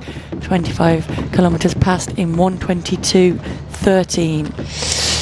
Yeah, and turning to the trusty chart, 1:22.13, that equates to 2:18.54, so they are just hovering around 2:19. Here's that U-turn at the southern end of the long section. They're heading north again now, this lead women's pack, for the final time. 1:22 on the clock. They've still got a long way to go. And you can see Desi there, left of picture in the red armbands, trying to get back on terms with this group. They've grabbed their drinks bottles there. She is holding a drinks bottle. She's probably the smallest in this lead group, but Worku looking very comfortable indeed, isn't she, there on the far side. Fantu Worku Taye, to give her her full name, who made her debut in Berlin and ran so well for 5th place with a 2:21 clocking. Yeah, you can see another picking up of that 5 kilometres. It's sensible running. It's a smart, small pickup each time. And as we focus on Desi, I think her experience is really showing in this race. She made sure that she got her bottle. Ketema taking on a gel at this point as well, but Desi just sacrificed a couple of seconds at that point to be sure that she got her bottle, and has now worked her way back and is running with that for longer. It's good to see Lemnem Hailu learning those lessons of the marathon as well, in doing the same thing, taking on her bottle, taking time to get the gels that are taped to it, the fluid and the fuels into your body at this stage. It is crucial, and you will need that in the closing stages. Well, Dekebu is is the surprise package here. There she is, the tallest of these athletes, nearest the camera. Mulia Dekebo Haile Mariam, the 27-year-old, has never broken 2:25, and indeed that personal best was when she was second in Houston back in 2023, running a 9th marathon here, but having the best day of her life. And look at those splits, 3:12. That is the quickest kilometre of the race for the last 10 or 12 kilometres. You have to go back to 12 kilometres for a 3:11 split. So they have picked it up a little bit after that drink station. They have, and I would hazard a guess that's what's done the damage to Adugna, who's not been able to stay with that lead group and is now starting to take its toll on Katema, who is working extremely hard to be able to stay with these lead four. And look at the focus on the face of Dekebo, eyes focused on the back of Said, the pacemaker, in front of her, and trying to push on, turn the screw a little bit and whittle this group down. Well, I wonder what's going through the mind of Dekebo there, the athlete who's right in there tucked in behind the pacemakers, who's running about 6 minutes quicker than she's ever run before. The tempo she's moving at anyway. And there is Ketema, who is Maritu Ketema. She's at 2:25 athlete. She is dropping back now in her 7th marathon, the former steeplechaser. 9:35 athlete as a steeplechaser. That's knocking on the door of world class. That was back in 2017 though. But she ran 2 marathons last year. She won Madrid, and then she was second in Buenos Aires. Set a personal best in Madrid, that 2:25, and then 2:28 in Buenos Aires. But she feeling it now, and she's dropping back away from this lead group. What a good job these pacemakers are doing. Now let's have a quick shout out for Said there. That is Suleiman Said Kisi, and on the far side Aman Herpo Tufa.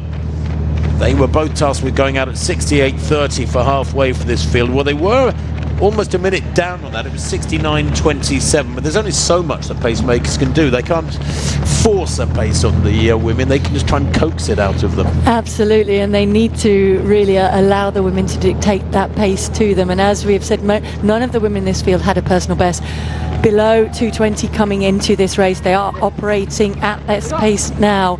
Hailu is, of course, on her debut as well, and is valiantly trying to hang on as a little bit of daylight opens up from the lead trio. Can she latch onto the back of that group? Because that will make her task much easier from here on in if she's able to do that. Predicted race time 2:18.50. It's still a really healthy time that is projected for this leading women's group. Interestingly, though, that 26th kilometre was a 3:22 after a really quick 3:12 for 25k, so the pace is yo-yoing a little bit if the kilometre markers are to be trusted. I'm sure these 2 male pacemakers for this women's group are doing a great job. I can't believe they're letting it vary that much. Quite often, as you mentioned, Paula, you get this change of tempo when they get to a drink station. It slows them down a little bit and then they accelerate again. There's a gentleman trying to get involved. That's always a little bit annoying to see. He's not going to be able to keep up too long, as he's just found out. He lasted about 20 metres. He's just found out how impressive a pace these elite men are operating at, and if you try and join in on the other side of the cones, I would advise you will get a real sense of appreciation for the pace and the speed. They make it look very easy and very smooth, but they are working extremely hard. And as I mentioned, that is the debutant Milak settled in behind Sego at the front, Hakuzimana, who's lost his number on the far side of the road. Sego it is, hugging the curve to left of picture. Berehanu Wendimut Sego, second here last year, having another great run. He was 23 seconds behind the winner last year. Now here is an overly enthusiastic spectator, let's say. I'm not sure if he's chatting with him or he's just trying to see if he can last with him. Perhaps he's been close by watching it on TV and he thinks, I can do that. Well, he couldn't. I think it was proven within about 5 seconds. He couldn't get remotely close to jogging with him. Quite what the point of that was, I'm not sure. Thank goodness there was no security issue there.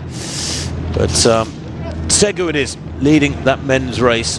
Now, where is Hakizinimana of Rwanda? The leading men at 30k then. There's their split, 1:28.26. So We're into the last 12k now, 128.26.6, and Segu, Melak, Haji, Hakizimana, they are the leading quartet at the moment. 2:57, that 30th kilometre. And it has slowed a little bit since the pacemakers dropped out. We got a 3:06, then a 2:57, 2:58, 3:01, 2:59, 15:01 for that 5 kilometre split. Look, between 25 and 30k, the slowest 5k split of the race, and that's frustrating, but it's so often the norm in these big races when you see that. Yeah, I think we're just seeing the effect of racing coming in. Once the pacemakers step aside, there is that looking around who is keen to take on the pace, and now it does fall again to the debutant that I was talking about in Nibret Melak. He's 26. He has a personal best over the half marathon distance, an impressive one at 59:06. He was 6th last year in RAC and indeed finished 7th at the World Half Marathon Championships, and now feeling strong and obviously feeling that that pace had dropped too much. He didn't like seeing those splits slow, so indicates that his training has gone well in preparation, and he comes into this debut expecting a good performance here and doesn't want to wait around anymore. He's going to keep turning the screw and see if he can break away at this stage in the race and get back closer to that 2:4 pace that they were on earlier. Yes, Melak with the camera up close there. The predicted race time has just slipped outside 2:04, but that doesn't matter because here in Dubai, as just about every year, we've got a fabulous race building. Haji, who is looking so up for it, tucked in there in the group at the moment. Yasin Haji Hayato, he's a 2:07 performer. He could well be heading here for a personal best by 2 or 3 minutes, as Melak out in front just looks a little bit more aggressive, doesn't he? There's just something about his body language there, the way that he's striding. I think he's upped his tempo. Yeah, look, quite a short pitter-patter stride, but he looks very comfortable indeed. 1 hour 31 on the clock, and Nibret Melak, for my money, looks like he's cruising along here rather beautifully. And the others have almost allowed him to do that. They haven't, of course, allowed. They've assessed in their body whether they have the means to go with it at this stage. They're trying to encourage each other, taking turns at the lead of that chase group to see if they can get back to Nibret Melak, who is working hard here. He hasn't yet broken that group, but he's certainly trying to. He's given it a good job of gradually winding up the pace, turning that screw, asking the questions of people in this group. Fantoon struggling to go with that at this point, and indeed Hazikimana perhaps working hard, seeing as he is the one yo-yoing within that pack. Haji, the strongest of the group, as they try and whittle it down further and work towards Melak, who they can see just tantalizingly ahead up the road. Nibret Melak, then, the 26-year-old, making his debut, having a wonderful debut. Haji has rallied a little bit. He was 3rd at Rabat last year, and then in Frankfurt came 5th with a personal best in October. But Melak here, he looks absolute mustard, doesn't he, as we say. Won the Lisbon half marathon a couple of years back in 59 minutes. He's run 59 and bits in the Ras Al Khaimah half marathon. He was 6th last year. That, of course, is in just a couple of weeks' time. He's got great road times at the lower distances. He's run for 10k 27:26. He ran a fast half marathon in Larne in Northern Ireland a couple of years back, 59 minutes there. So he's got really good credentials at 10k and half marathon, and this is such an exciting debut for him, and he's looking fantastic. Little glance over his shoulder there. He looks very fresh. Now, Paula, where are we at? We're at 32 kilometers almost, about 10k to go. You know full well that an awful lot can happen in 10k. That's 6 old English miles, but this race has been ripped apart. That pack was looking a little too comfortable for the last 5k, and Melak has done some real damage here. Well, there was almost a waiting, wasn't there? And understandable if you're making your debut over the marathon distance. You want to make sure that you have it within you. And I think when you approach that final 10 kilometres, you get a real sense of what you have left in your body, and certainly Malak was confident in pushing on at that point. He got a sense from the other athletes, the fact that it was slowing, the fact that no one was really keen to get to the front, that perhaps if he put his foot down he would answer that question of who was feeling good at this point, and that question has been answered, and for the moment it is he himself who is feeling the best and is pushing on. But as we said, that is not yet a insurmountable distance back to Hadji, who is valiantly chasing behind. Well, 32k is split for that last kilometre at 2:52. It's really quick. It's the equal quickest of the race, I think, just checking back through the times of the race so far.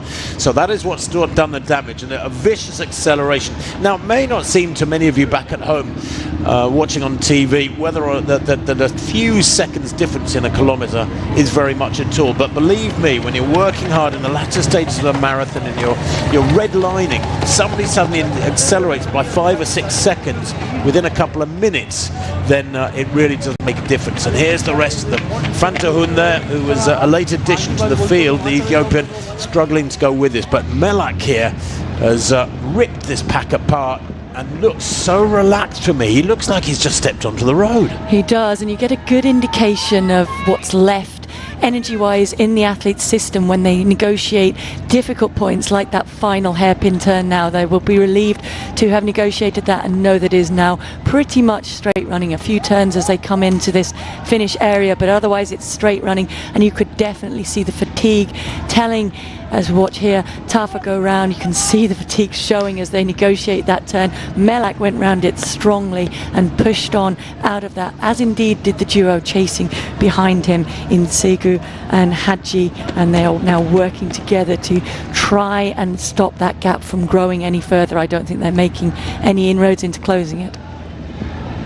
Well, he's approaching 33 kilometres. That last kilometre is saying, I thought it was a 2:52. I think the caption just came up at the bottom of the screen saying it was a 2:51, which is the quickest kilometre of the race. And the gap is growing all the time back to that pack behind him. Segu looking very strong in second place. Hadji in his slipstream, trying to stay with him. Berahanu Wendemu Segu there is in second place. He's a 2:05 performer. He was second here last year. He and Hadji battling out for the minor places here. I don't want to over predict it because we've still got about a half an hour of running to come. These two maybe can work together to try and minimise the damage being done, Paula, by Melak out in front. But it must be quite a sort of slap round the face when somebody kicks away like that with about 10k to go and there's nothing you can do. But furthermore, you can also see how good they look. Yes, that's the other thing, and you can see, I mean, it's stating the obvious, but you see them moving away from you up the road, and you know that you are putting just about everything at this point that you've got left into your body to try and put as much time as you can and try and go with the move that they're making. And you're right, it almost looks as though when they're moving away ahead of you that they are running so much easier than you are. That is deceptive, of course.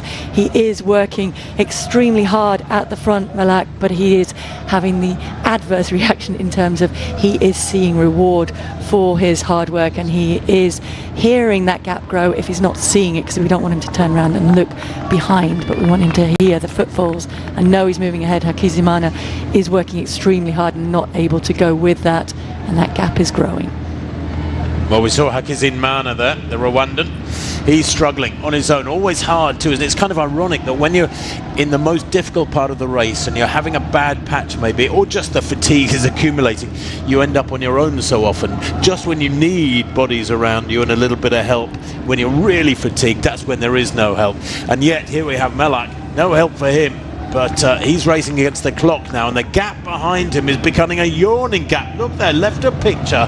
That's a massive gap. He's got, what, maybe 80 metres lead on the rest of the pack, probably about 15 seconds, and he looks really comfortable too. There is something about the way he's moving. He just looks good. Hadji looks pretty good too. Segu there, a little bit of a grimace. The teeth are showing, and he's working to stay in the slipstream of Hadji. This is second and third, and it does look like here in Dubai, the race that discovers new talent year after year is doing so again today with the debut of Nibret Malek unfolding wonderfully. Yeah, we're trying to assess how comfortable they are. From their facial expressions, can be tough, can be deceptive, but from their gait and their cadence, it gives a lot more away. And certainly Melak, for my money, looking really strong at this point, as indeed is Decabo, working hard here is she breaking away from the experience of Desi and Worku, or have they just taken the time to take on their fluid and fuel at this point, and will they be able to work themselves back up into this group which is formed here of pacemakers? And I think one of the male athletes who's dropped back and the women have reeled in, and now Decabo benefiting from that and settling into the middle of this group. Well, that 30k time, 1:38.30, has them on schedule for 2:18.30. Now, if they can wind it up, they might get down towards breaking the 2:18 barrier here today in this women's race. But they are racing each other. The men's race, well, it was a brilliant race until about 10 minutes ago when he started kicking away Melak. He looks like he might have the race in the bag because he's looking so strong. But in this women's race, we have a real contest on our hands. And it's Desi here, one of the pre-race favourites, who is struggling to go with this surge of those out in front. Worku too, the fastest in the field coming to this in the green there, Paula. She's struggling a bit. Well, they're both working hard to try and match the pace of Mulia Decabo, who is running so well here. Cannot emphasize, she has a personal best of 2:25.35, and as you said, Tim, she's operating down close to low 2:18 pace, and that is why the two women behind her are struggling to stay with her. They are sticking to the task. They are gradually trying to work themselves back onto the group that has formed around Mulia Decabo, but certainly at the moment she is the athlete who is keen to force the pace, and has indeed been for much of this race. Concentration on the face of Fantu Worku, eyes focused on the road and the heels ahead of her. Well, the race has got quicker and quicker in this women's race. That last 5k through to 30k, 16:18. The one before that was 16:20. The one before that, 16:23. And when you think that they set off pretty cautiously, the opening 5k was 16:36. The next one, 16:33. They really have upped their game in these last 10 kilometers through to 30k quite dramatically in this women's race. And I emphasize the word race because this is a fabulous contest unfolding here now. They've just gone past the 31k marker. Decabo looking strong, looking okay. She is the athlete who is I think heading here for a massive personal best. Could be a 5 or 6 minute personal best, maybe more here, as she tucks in behind these two pacemakers who lope along and are doing a wonderful job. Yeah, the only thing that worries me about Decabo is that she has taken on far less fluid and fuel than the two women chasing behind her, and I'm wondering if that experience is perhaps going to tell in these closing stages. But at the moment she is very keen to keep that pace pushing on, and the inexperience, if you like, of Melak is certainly the one that's bearing the fruit for him here today. He's pushing on with his knowledge of his training and how good he is feeling, and whittled that group down behind there, no longer can work together. That is Haji, who has got a bit of daylight on Segu in the background. Well, Haji has rallied, there's no doubt about it. Melak's victory or win is not assured just yet. What have we got on the clock? 1:42. They've got about 23 minutes of running to come. Haji here is sticking to the task admirably. This is brilliant running from the 30-year-old Ethiopian. He's the one who is in such a strong training group. He's got that confidence from training with the Olympic champion from Paris, Tamirat Tola. I've got in my notes here huge potential at marathon and half. His half marathon personal best is only 61:03. And don't forget, they went through halfway here today in 62:06. So Haji, is he going to grab a drink here as he passes those drinks tables? Or is he just going to try and stick to his rhythm? Well, he hasn't picked up a personal drink. Now that's interesting. Segu, rather. And there's the splits at 35k. Melak 1:42.59. 19 seconds now, that gap. That is becoming an unassailable gap. That's 100 meters. Yeah, that is. It's impressive. It's impressive that it's growing. It's impressive that he is maintaining the pace. These splits that have come up, that 2:52, followed by a 2:53 to 35 kilometers. So he is consolidating the fastest split of the race that he threw down at 2:51 earlier, maintaining and pushing on even, and that pace and projected finishing time now dropping down close. Can he dip under that 2:04 barrier? I think his primary target coming here would have been to try and come away with a victory here as well as a fast time. Looks like he's wrapping up that victory. You can never say it's completely wrapped up in a marathon. Anything can happen in the closing stages, but for me, he looks strong, and you contrast that to the slight head rolling of Hadji down the road, that 20 seconds or so down the road behind him, who is working hard to consolidate the second place. Well, doesn't he look fabulous? Small, compact, not a lot of arm movement, lovely, powerful stride and rhythm here. I said earlier he's got a short stride, but actually he's just got a nice relaxed stride, hasn't he? It's not long, it's not short, he's not a pitter-patter type runner.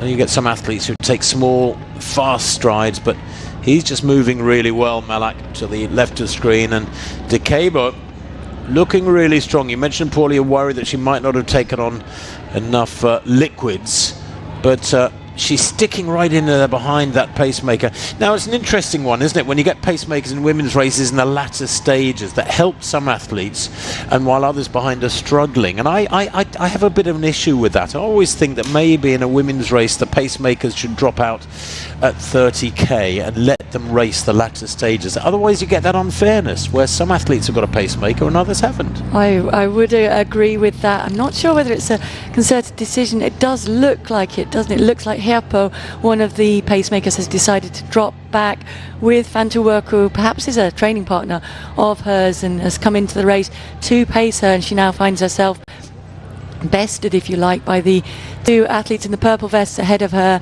Desi and Decabo. And Said, the pacemaker, who has been at the front working hard for most of this race, is continuing to do so. A little look at the watch for Mulia Decabo, who is working hard. They're all, of course, working very hard at this stage. They're getting now into that final 10 kilometers where it is really pouring everything that you've got left into, and now, as you mentioned earlier, starting to think about how you win this race. Well, Fantuwerk, the pre-race favourite at Berlin 5th place a long time ago now. She's got her own pacemaker here, though, Herpa, who is helping her out. He was one of the pacemakers who brought them through, and she's just dropped back by, what, about 10 or 15 metres behind this leading pair, Decabo and Desi.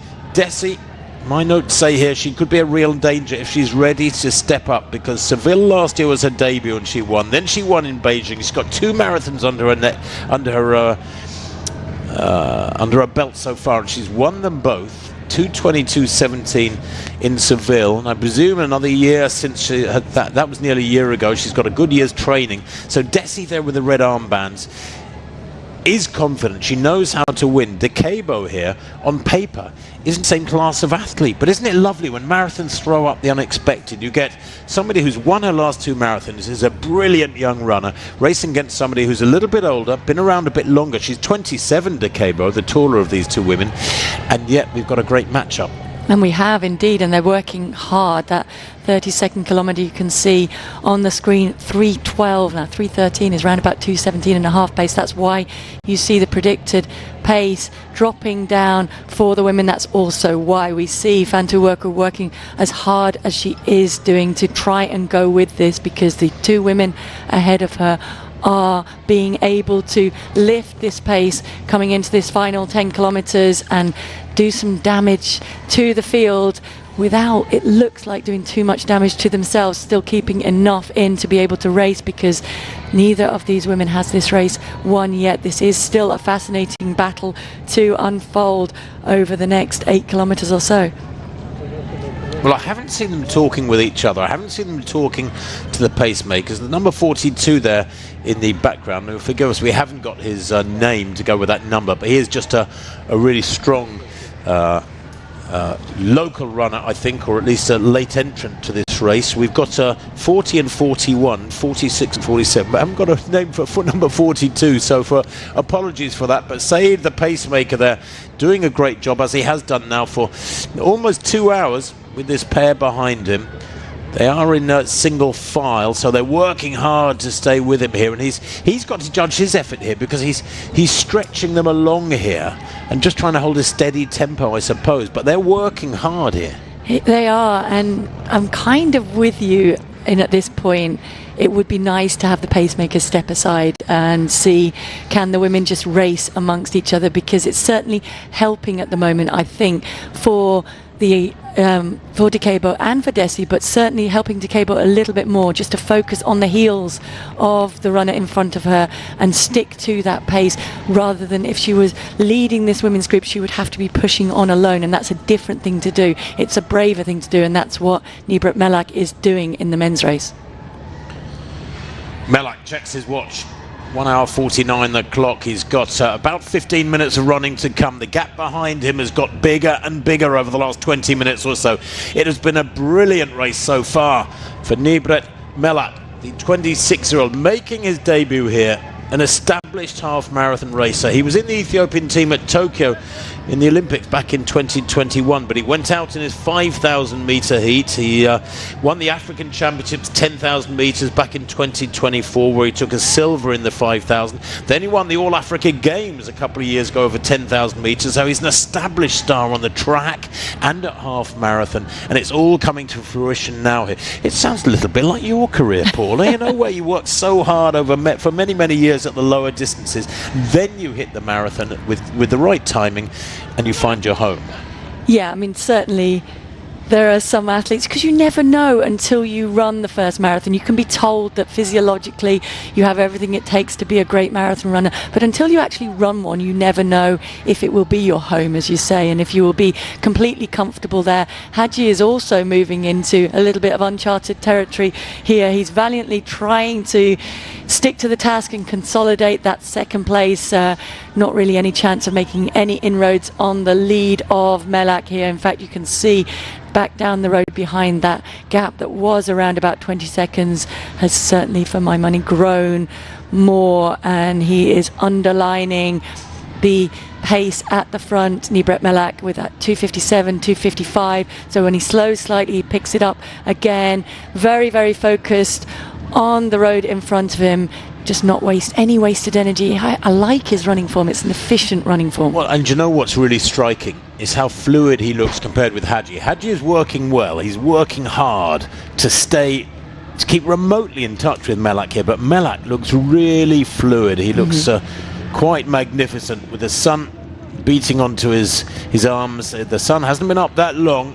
Temperature is just about perfect. There's no wind here in Dubai. If you've joined us in the last half hour or so, you're watching this 25th edition of the Dubai Marathon unfold in 2026. Brilliant racing on the roads of this bustling capital of the UAE. And Segu here, he's back in third place, we think. Berehanu Wendimu Segu, to give him his full name, a 2:05 performer. He was second here last year.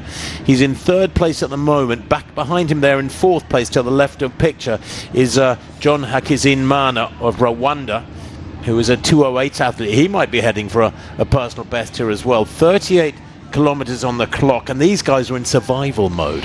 They are, as indeed will most of the marathon runners out here today be once they get to the 38-kilometer marker. It's kind of the point, though, where you know you're going to make the finish.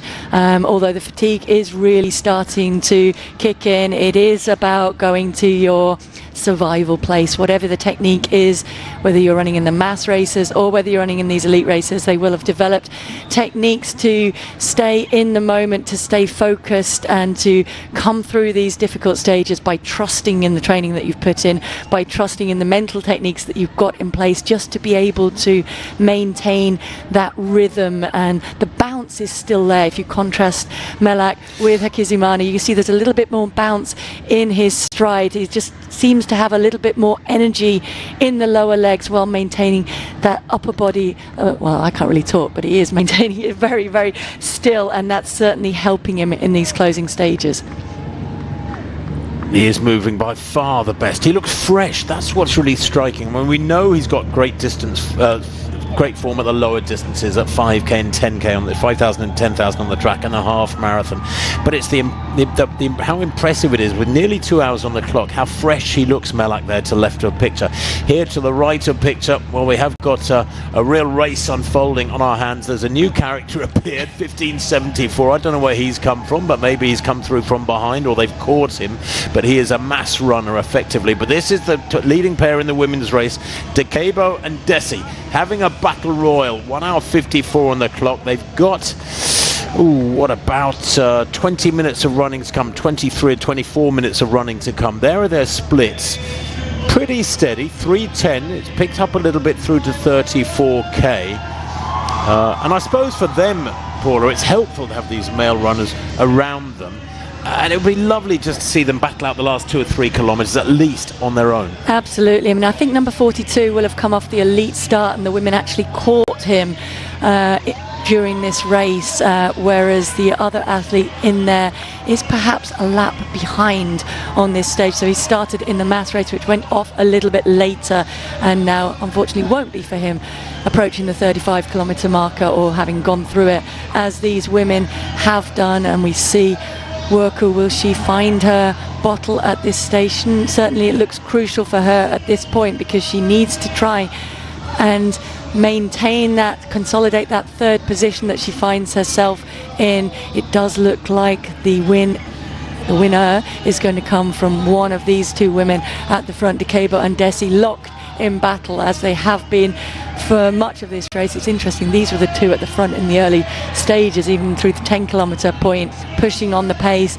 and now they are the two women fighting for the victory here. That pace continues to drop down very, very slightly and gradually, 16:15 for that final kilometre, which is extremely impressive running, and I think they will certainly challenge that 2:18 barrier if they continue like this. Well, you could argue that it's good when you want to see a fast time in this race because the pacemakers are dragging a quick time out of those ladies, but maybe it is compromising the racing a little bit that's going on between them. There's that beautiful view looking northwards on this fantastically fast marathon course here in Dubai. The Jumeirah Beach Road stretches away in the distance. To the left of picture, just out of shot, was the Burj Al Arab, and here that leading pair in the women's race. Now, Anne, do I sense a little bit more aggression here from Decabo? She's working hard with her arms, isn't she? The taller of this pair. Desi, with the red armbands, Paula, looks quite a lot smoother. She does look smoother. She looks around a little bit more. She gauges what's happening around her. She takes her fluid bottles well and holds on to them throughout this race. So I think her experience is showing, but Decabo is certainly having the run of her life to this point, absolutely decimating her personal best, whatever happens from here on in, to go from a 2:25 personal best to smash through the 2:20 barrier and go potentially threatening the 2:18 mark is an extremely impressive run, as we're seeing from Melak.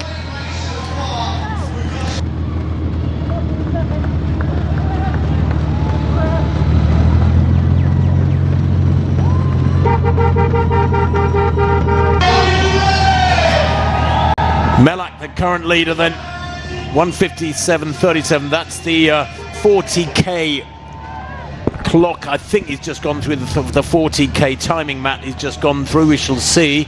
Yeah. Yes, 1:57.35 for Melak at 40k. Unofficially a 2:58, still moving well, taking liquid on board. He's obviously learned from the best, who is doing everything right. He went early. Some people, Paula, might have thought he went too early when he kicked in. If you're feeling really good, do you go early to go for a fast time?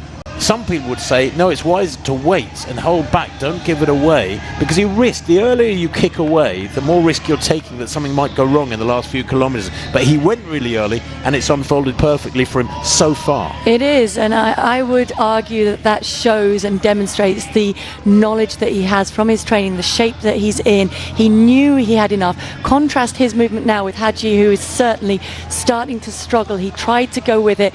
He's coming into the last kilometre now. He's working working extremely hard. I think that last kilometre is for Melak, not for Haji. He's looking back down the road behind. He has a bit of a stitch. He's certainly struggling. Look how smooth now Nibret Melak is pushing on. He had every confidence, and interestingly, he still took that 40-kilometre bottle, if only just to trick his mind. Sometimes just getting a little bit of a sugar hit in your mouth is enough to tell the brain that you have enough energy to get through the final 2 kilometres. And that shot with the sun starting to rise higher in the sky behind him just underlines how smooth and confident he is looking, in no danger of being caught. It is now all about how fast he can run, whereas Haji is struggling.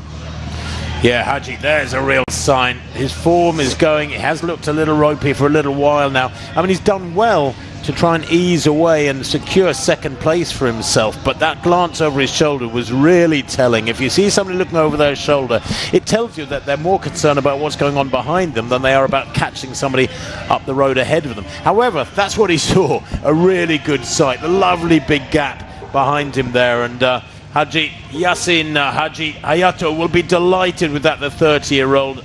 He's going really well. By the way, when he ran in Frankfurt back in October and set his personal best of 2:07, I'm hearing it was quite a windy day, so maybe that 2:07 didn't do him justice, and he's heading for a big personal best here today. We think the winning time at 40k, the split for, by the way, for Melak, was equivalent to almost exactly 2:04. If he can just hold it together through the last couple of kilometres here, Melak, and he's still looking strong, Paula, he could go below 2:04. I think he definitely appears, there we go, 41 kilometres, so just slightly over a kilometre left to run in this race, and for sure he's going to run that sub 3:30 pace, so he is challenging that mark and operating strongly. I don't think he's lost much in terms of how strong he appears to be holding himself together. His cadence, his form, he's maintaining it really, really well, and that is the hardest thing to do over these closing stages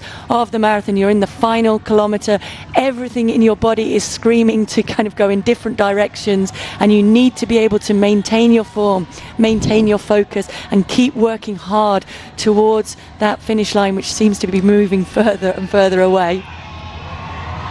Well, this has been a textbook execution of how to run your debut marathon. A great career at 10,000 metres and half marathon. At 26, moves up to the marathon and destroys one of the strongest fields in the world that we'll see this year here in Dubai 2025. Absolutely brilliant from Melak. I don't think his win is in doubt. No, as we go back to the battle in the women's race, and here there is some doubt as to who will come out the victor in this race. They are locked in battle, very little to choose between them. Their pace has slowed slightly, we see, through that 36th kilometre. Perhaps a little bit of a gathering for the final surge, because in contrast to the men's race, these two women have a race to win yet, and they have to play their cards right. Fanti Werku holding on to that third position and running strongly. Yeah, Fanti Werku dropped by that leading pair, but she has got a pacemaker there of her own through the figure of Aman Herpotufa. He was one of the pacemakers for that lead group of the women, and in a way this puts my mind at rest a bit, because if she was having to work on her own here and the leading pair are pushing away up the road, when you see that so often in races where women who have been dropped from the main pack or from the lead group in the latter stages don't get any help, at least she has got some help here to help her along. But then again, you know, there'll be 2 or 3 women behind her stretched back down the road who haven't got pacemakers. Exactly. So you can make a really strong case for saying that from 35k, say, even if as late as that, pacemakers in the women's races should drop out. And Werku will be aware of the fact that although she isn't still challenging for the win, she is still within a shot of beating her personal best time, and that will be motivating her at the moment. That stands at 2:21.57 in those warm conditions in Berlin. Melak to write a picture. Almost on the home straight now. He can taste victory. He can smell the finish line, so to speak. We are on the, it is on the parade ground of the Dubai Police Academy. He's within the grounds now, 2:03 on the clock. He's coming towards the finish. That's the penultimate turn he makes. He's got a right-hand turn. Sorry, it's the third to last turn. He's got a right-hand turn to make now, and then a left-hand turn into the finishing straight, which is 80 metres long. He looks magnificent. He's staying calm and he's not sprinting, and look at this. I was on this a couple of days ago. 2:03 on the clock. Is he going to break 2:04? He's got a left-hand turn to make here now. He can see the finish line. Here he comes. The crowd roar him home. This has been a magnificent debut from this young man. He strides towards the line, sprints to break the tape, and breaks the 2:04 barrier as well. That is quite fantastic. The fastest time in the world this year. It's only the 1st of February, but that is going to take some beating, believe me. I reckon that was about 2:03.57, something like that. Now he can lie down, now he can look tired, but every step over the last 2 hours plus, he has looked like royalty. Quite magnificent here in Dubai, and the Ethiopian crowds, hundreds of them spectating here at the finish, are celebrating a magnificent victory there from a new star in the world of marathon racing. He has found his distance, hasn't he? And well done, Nibret Melak. In the end, he did go through that 2:04 barrier and actually rattled a little bit the championship record of Getnat Molla back from 2019. That was 2:03.34. So perhaps had he known he was as close to that, could he have found a little bit more in those closing stages? He had the race wrapped up. He had a personal best for sure, seeing as he was making a debut. And now look at this.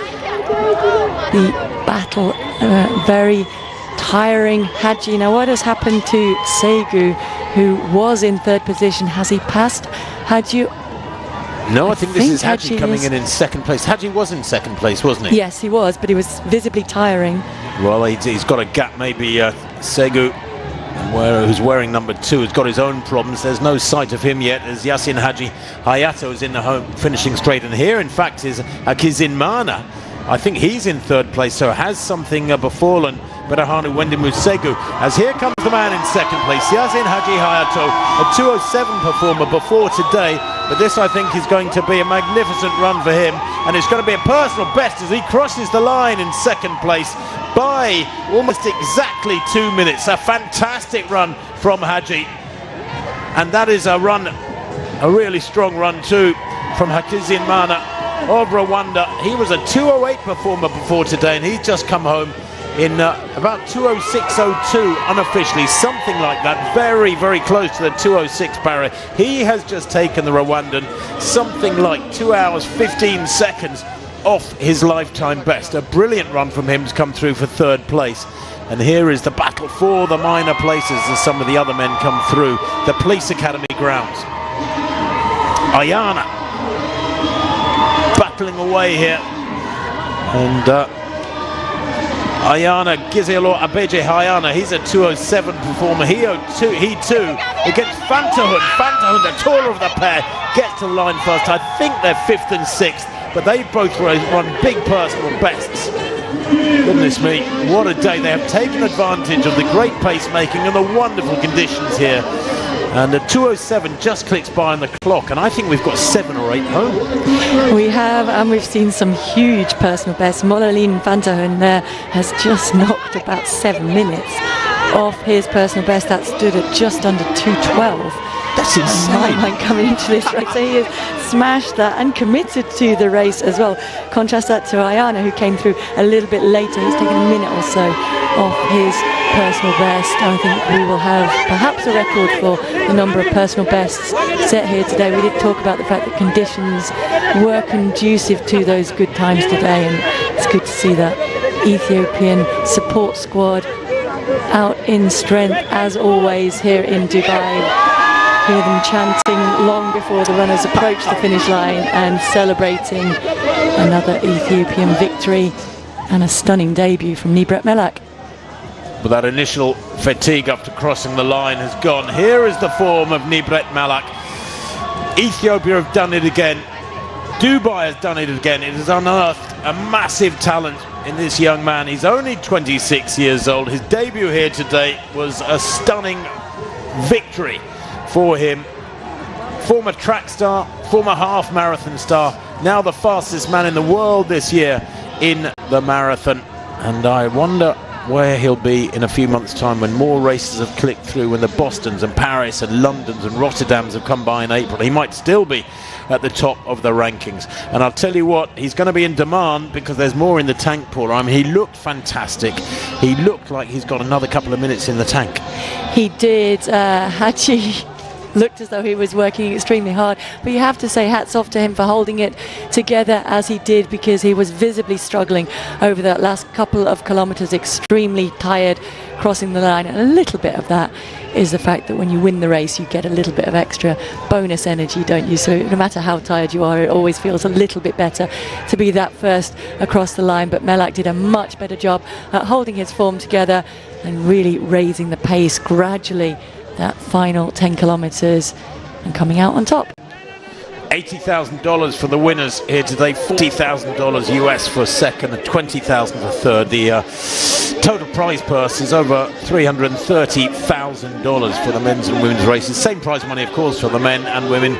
Big hugs and support here, all being lifted aloft for Libret Melak. This by far the biggest win of his career, and this is a man who's won the All Africa Games 10,000. He's won the African Championships at 10,000 meters. He's been a great half marathon racer, and now he will be not only celebrated here in Dubai as a great marathon race, but when he gets home, my boy oh boy, is he going to get a welcome when he gets back to Addis. They have done it again. The Ethiopians have got an ability to churn out great champions on an almost industrial scale. I was in Addis a couple of years back and I saw them at the training tracker in the early hours of the morning. Dozens and dozens of athletes arriving at the track at 6:30, 7:30 in the morning, and big packs churning out massive sessions on the training track with their day's work virtually done before 9 a.m. They put in the work, and as all of the runners will have done here today, whether they're in the mass race or in these elite races, you have to put in the work to get the rewards in marathon racing and to experience the joy of crossing that finish line, no matter how exhausted you are by the time that you get there. Well, Hakizimana setting a national record for Rwanda, of course, with that third place. You can see more athletes coming home and celebrating, happy with their performances. 2:11 just going up on the clock there as that athlete come home. Trying to see who it is. Is that Matez? Yes. Coming through. I mean, we didn't get how many athletes got under 2:10, but it was a lot, and now we can hear from the winner. Debut marathons ever, and certainly the fastest time this year. How did you feel out there?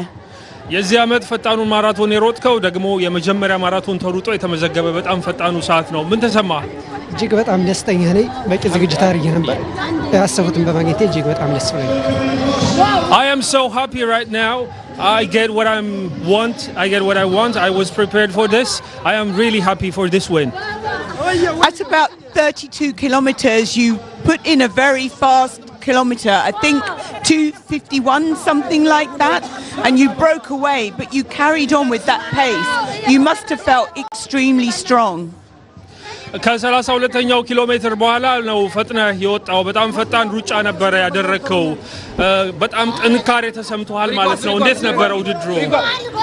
በዛ ከ32 ኪሎ ሜትር በኋላ በጣም ነው የወጣው። ያው የሰራሁትን ትሬኒንግ እንድተገብር ኮች ስለነገረኝ እሱን ያደረጉት እሱን በማድረግ ነው የተሻለ ሰዓት ሩጫለሁ። So my coach told me to break out on the 32nd kilometer. That was what I was preparing for. Saying I broke out and I get the win as my coach told me, and I get the win. I'm happy for it. And Nibrit, what is next for you now? Because you've run a good 10,000 meters, you've run a good half marathon, now you've run a good marathon. What do you do next?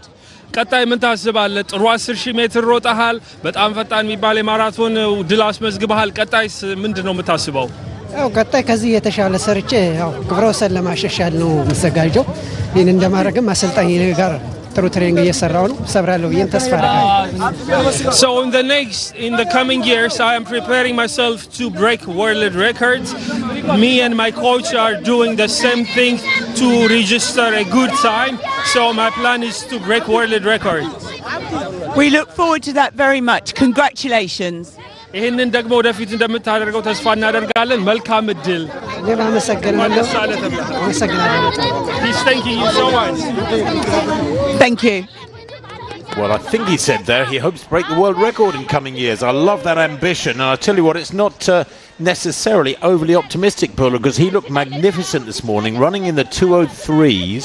Yeah. And another 2 or 3 races under his belt, and there's more to come. But there's racing still going on.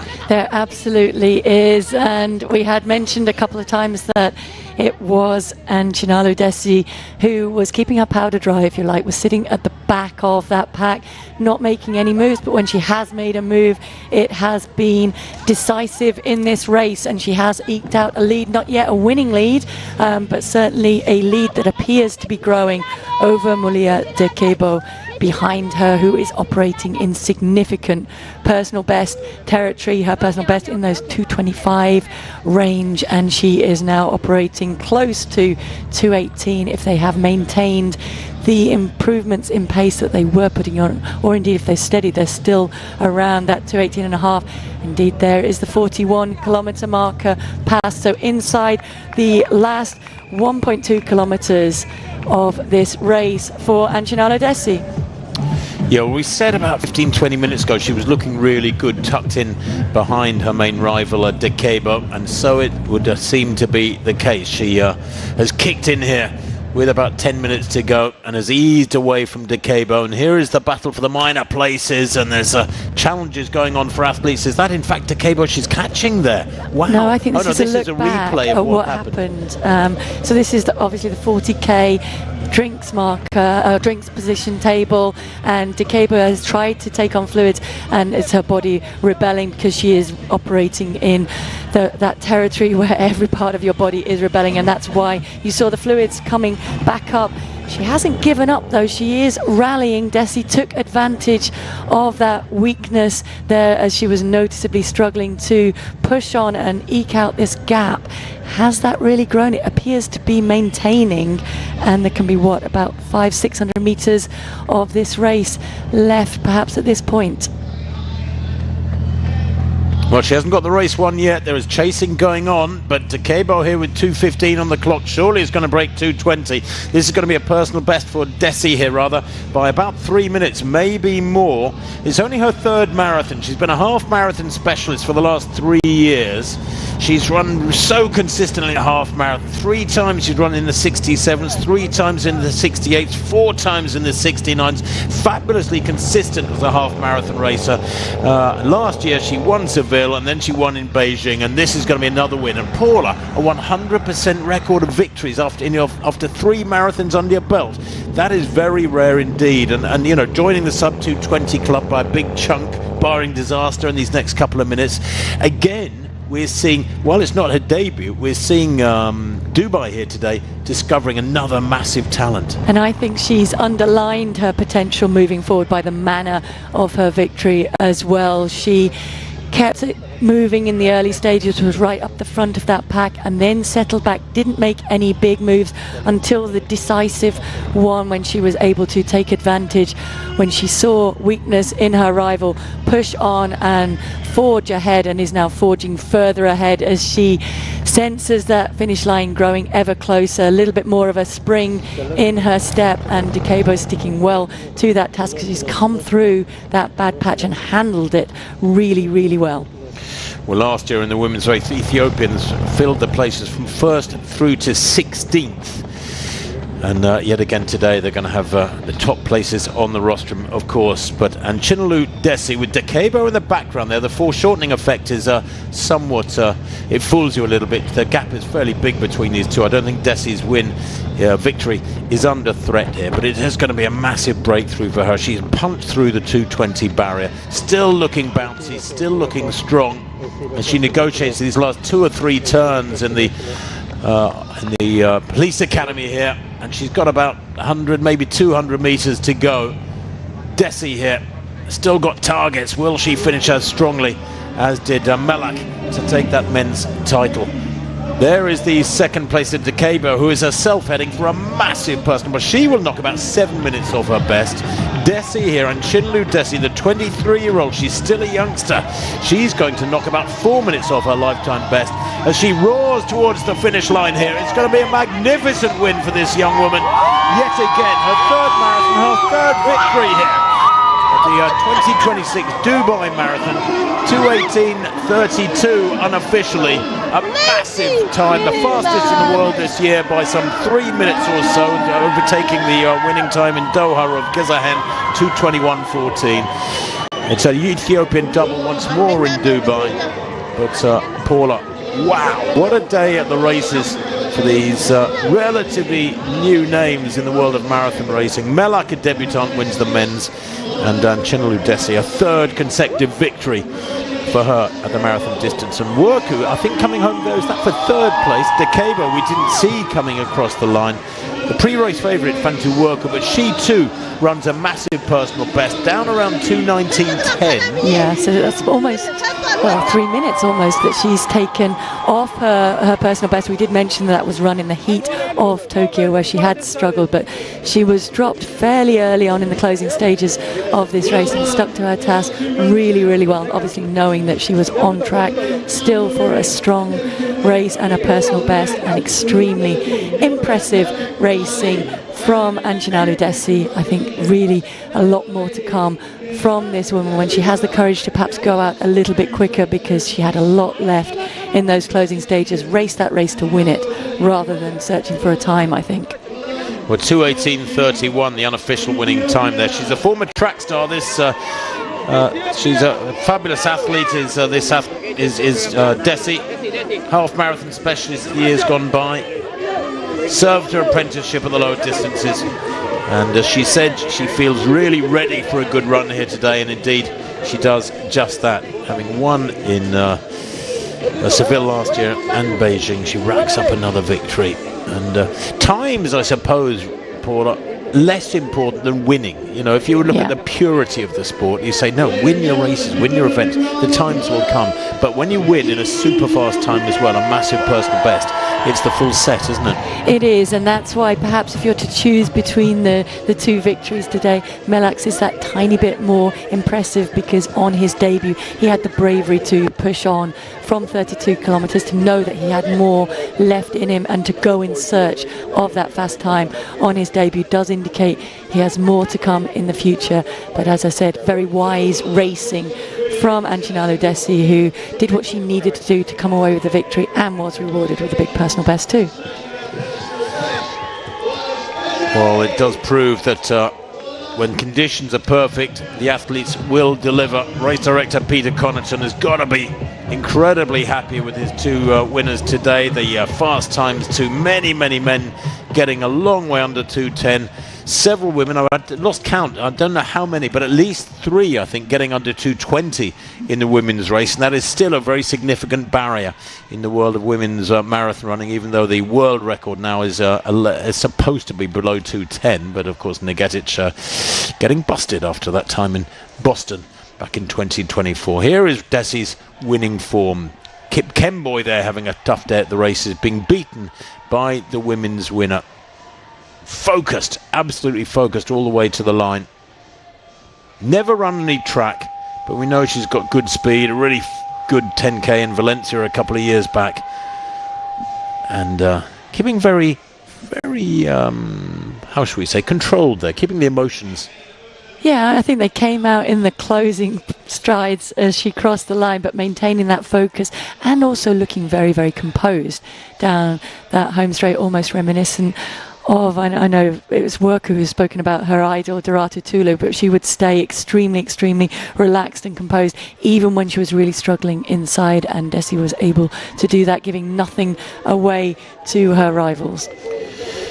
Well, her time, 2:18:31, about 4 seconds slower than the winning time of Badatu Herpa last year. It's the 5th consecutive win by an Ethiopian. The last time a non-Ethiopian won the women's race was Ruth Chepngetich back in 2019 when she ran 2:17:08. But Desi here, they were going to try and have a word with her if she's got the energy. She's tiny, isn't she? Congratulations. 5 seconds. 5, 4, 3, 2, 1. And Chinalu, congratulations. You must have felt very good towards the end of the race because it was a very close race until the last few kilometers. What made you feel you could win?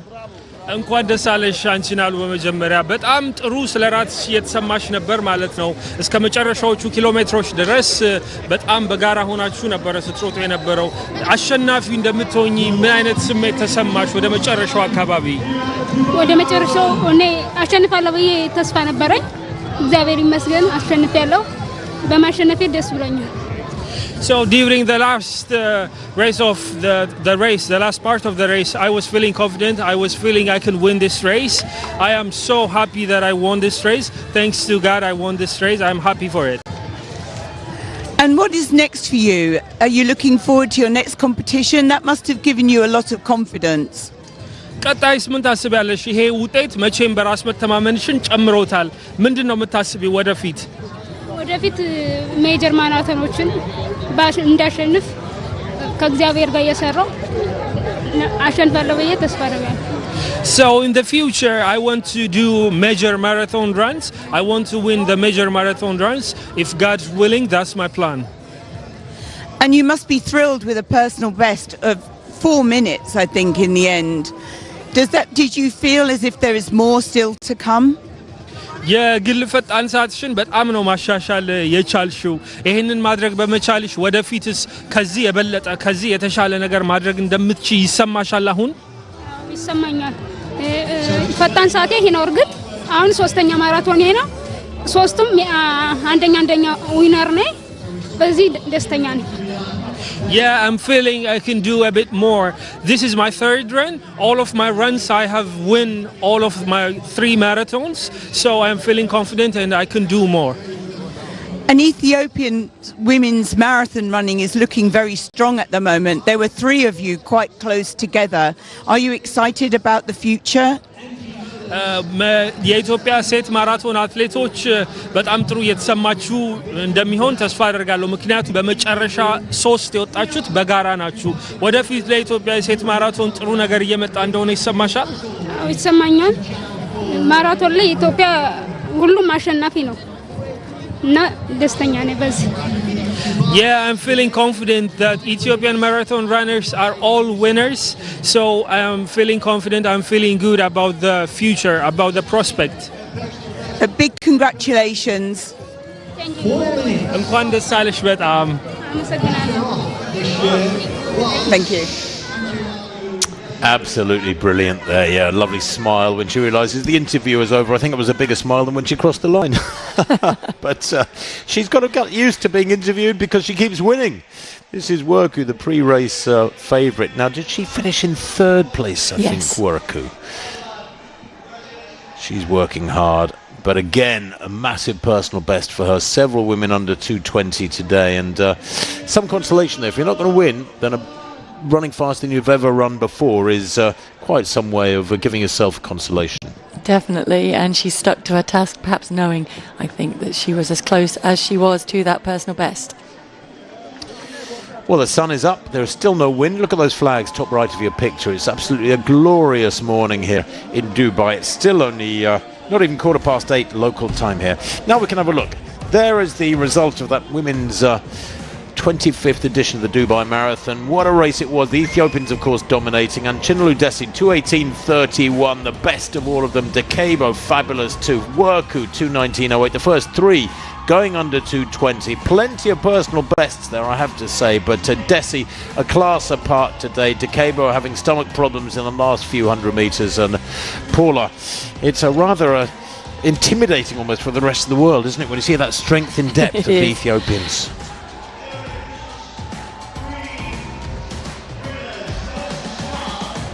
Confirmation of the win for Nibret Melak, 2:04.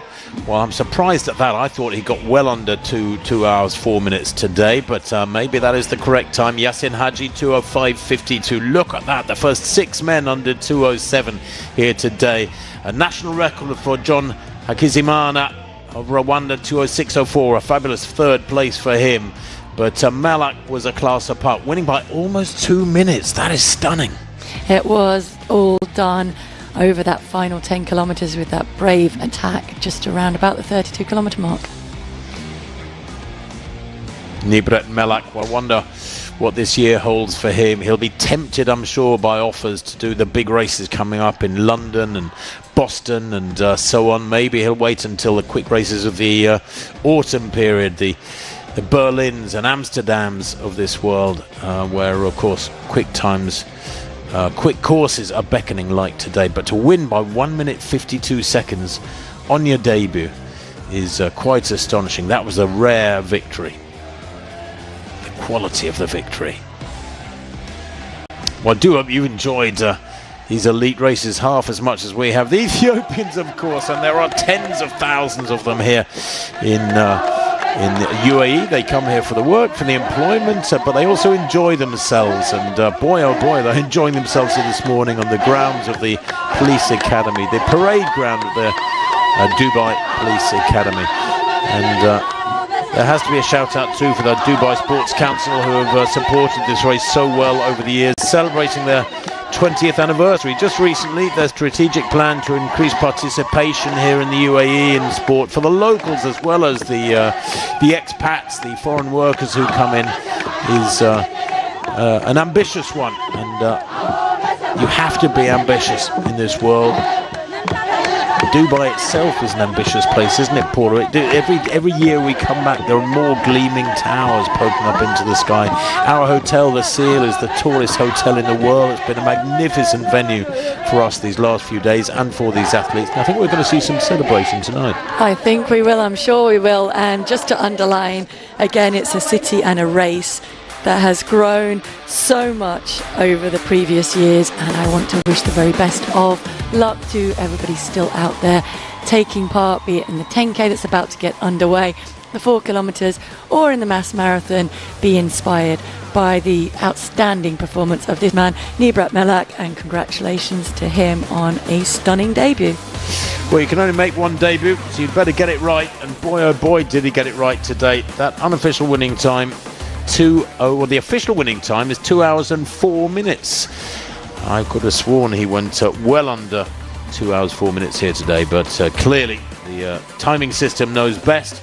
Melak there, I think, less tired so much as in shock when he crossed the line and was rolling around on the ground there. Here's the women's winner and her form. She had targets even in the last few dozen metres to catch, and she caught Kemboy there, one of the male elites. That's how fast she ran here today. 2:18.31 her winning time. Absolutely brilliant from her. A massive chunk knocked off her lifetime best here today. Something like almost 4 minutes from her personal best. A very, very special day indeed, and her third marathon, a third consecutive victory. Outstanding racing and more to come, I think, from many of the athletes that we've seen today, and a great start to 2026 for them.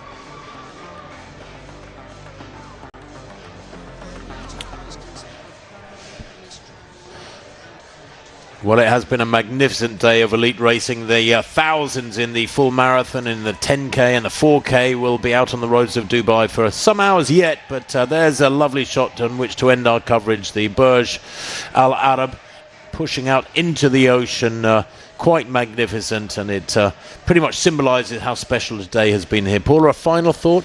Just thank you to the city of Dubai for welcoming us and for putting on such a great race. As always, hope you've been inspired to perhaps join us next year. Absolutely, yes. Well, come and race here next year. Why not? It's always in January or at the beginning of February. It's a race that delivers everything, including gorgeous weather. We're going to head back to the hotel now, and we might enjoy something rather cold and liquid and sit beside the pool. But I hope your Sunday is a great one as well. From all of us here in Dubai, thank you so much for being with us, and have a fabulous day, and relish the racing that we've enjoyed here in Dubai. Bye-bye. Bye.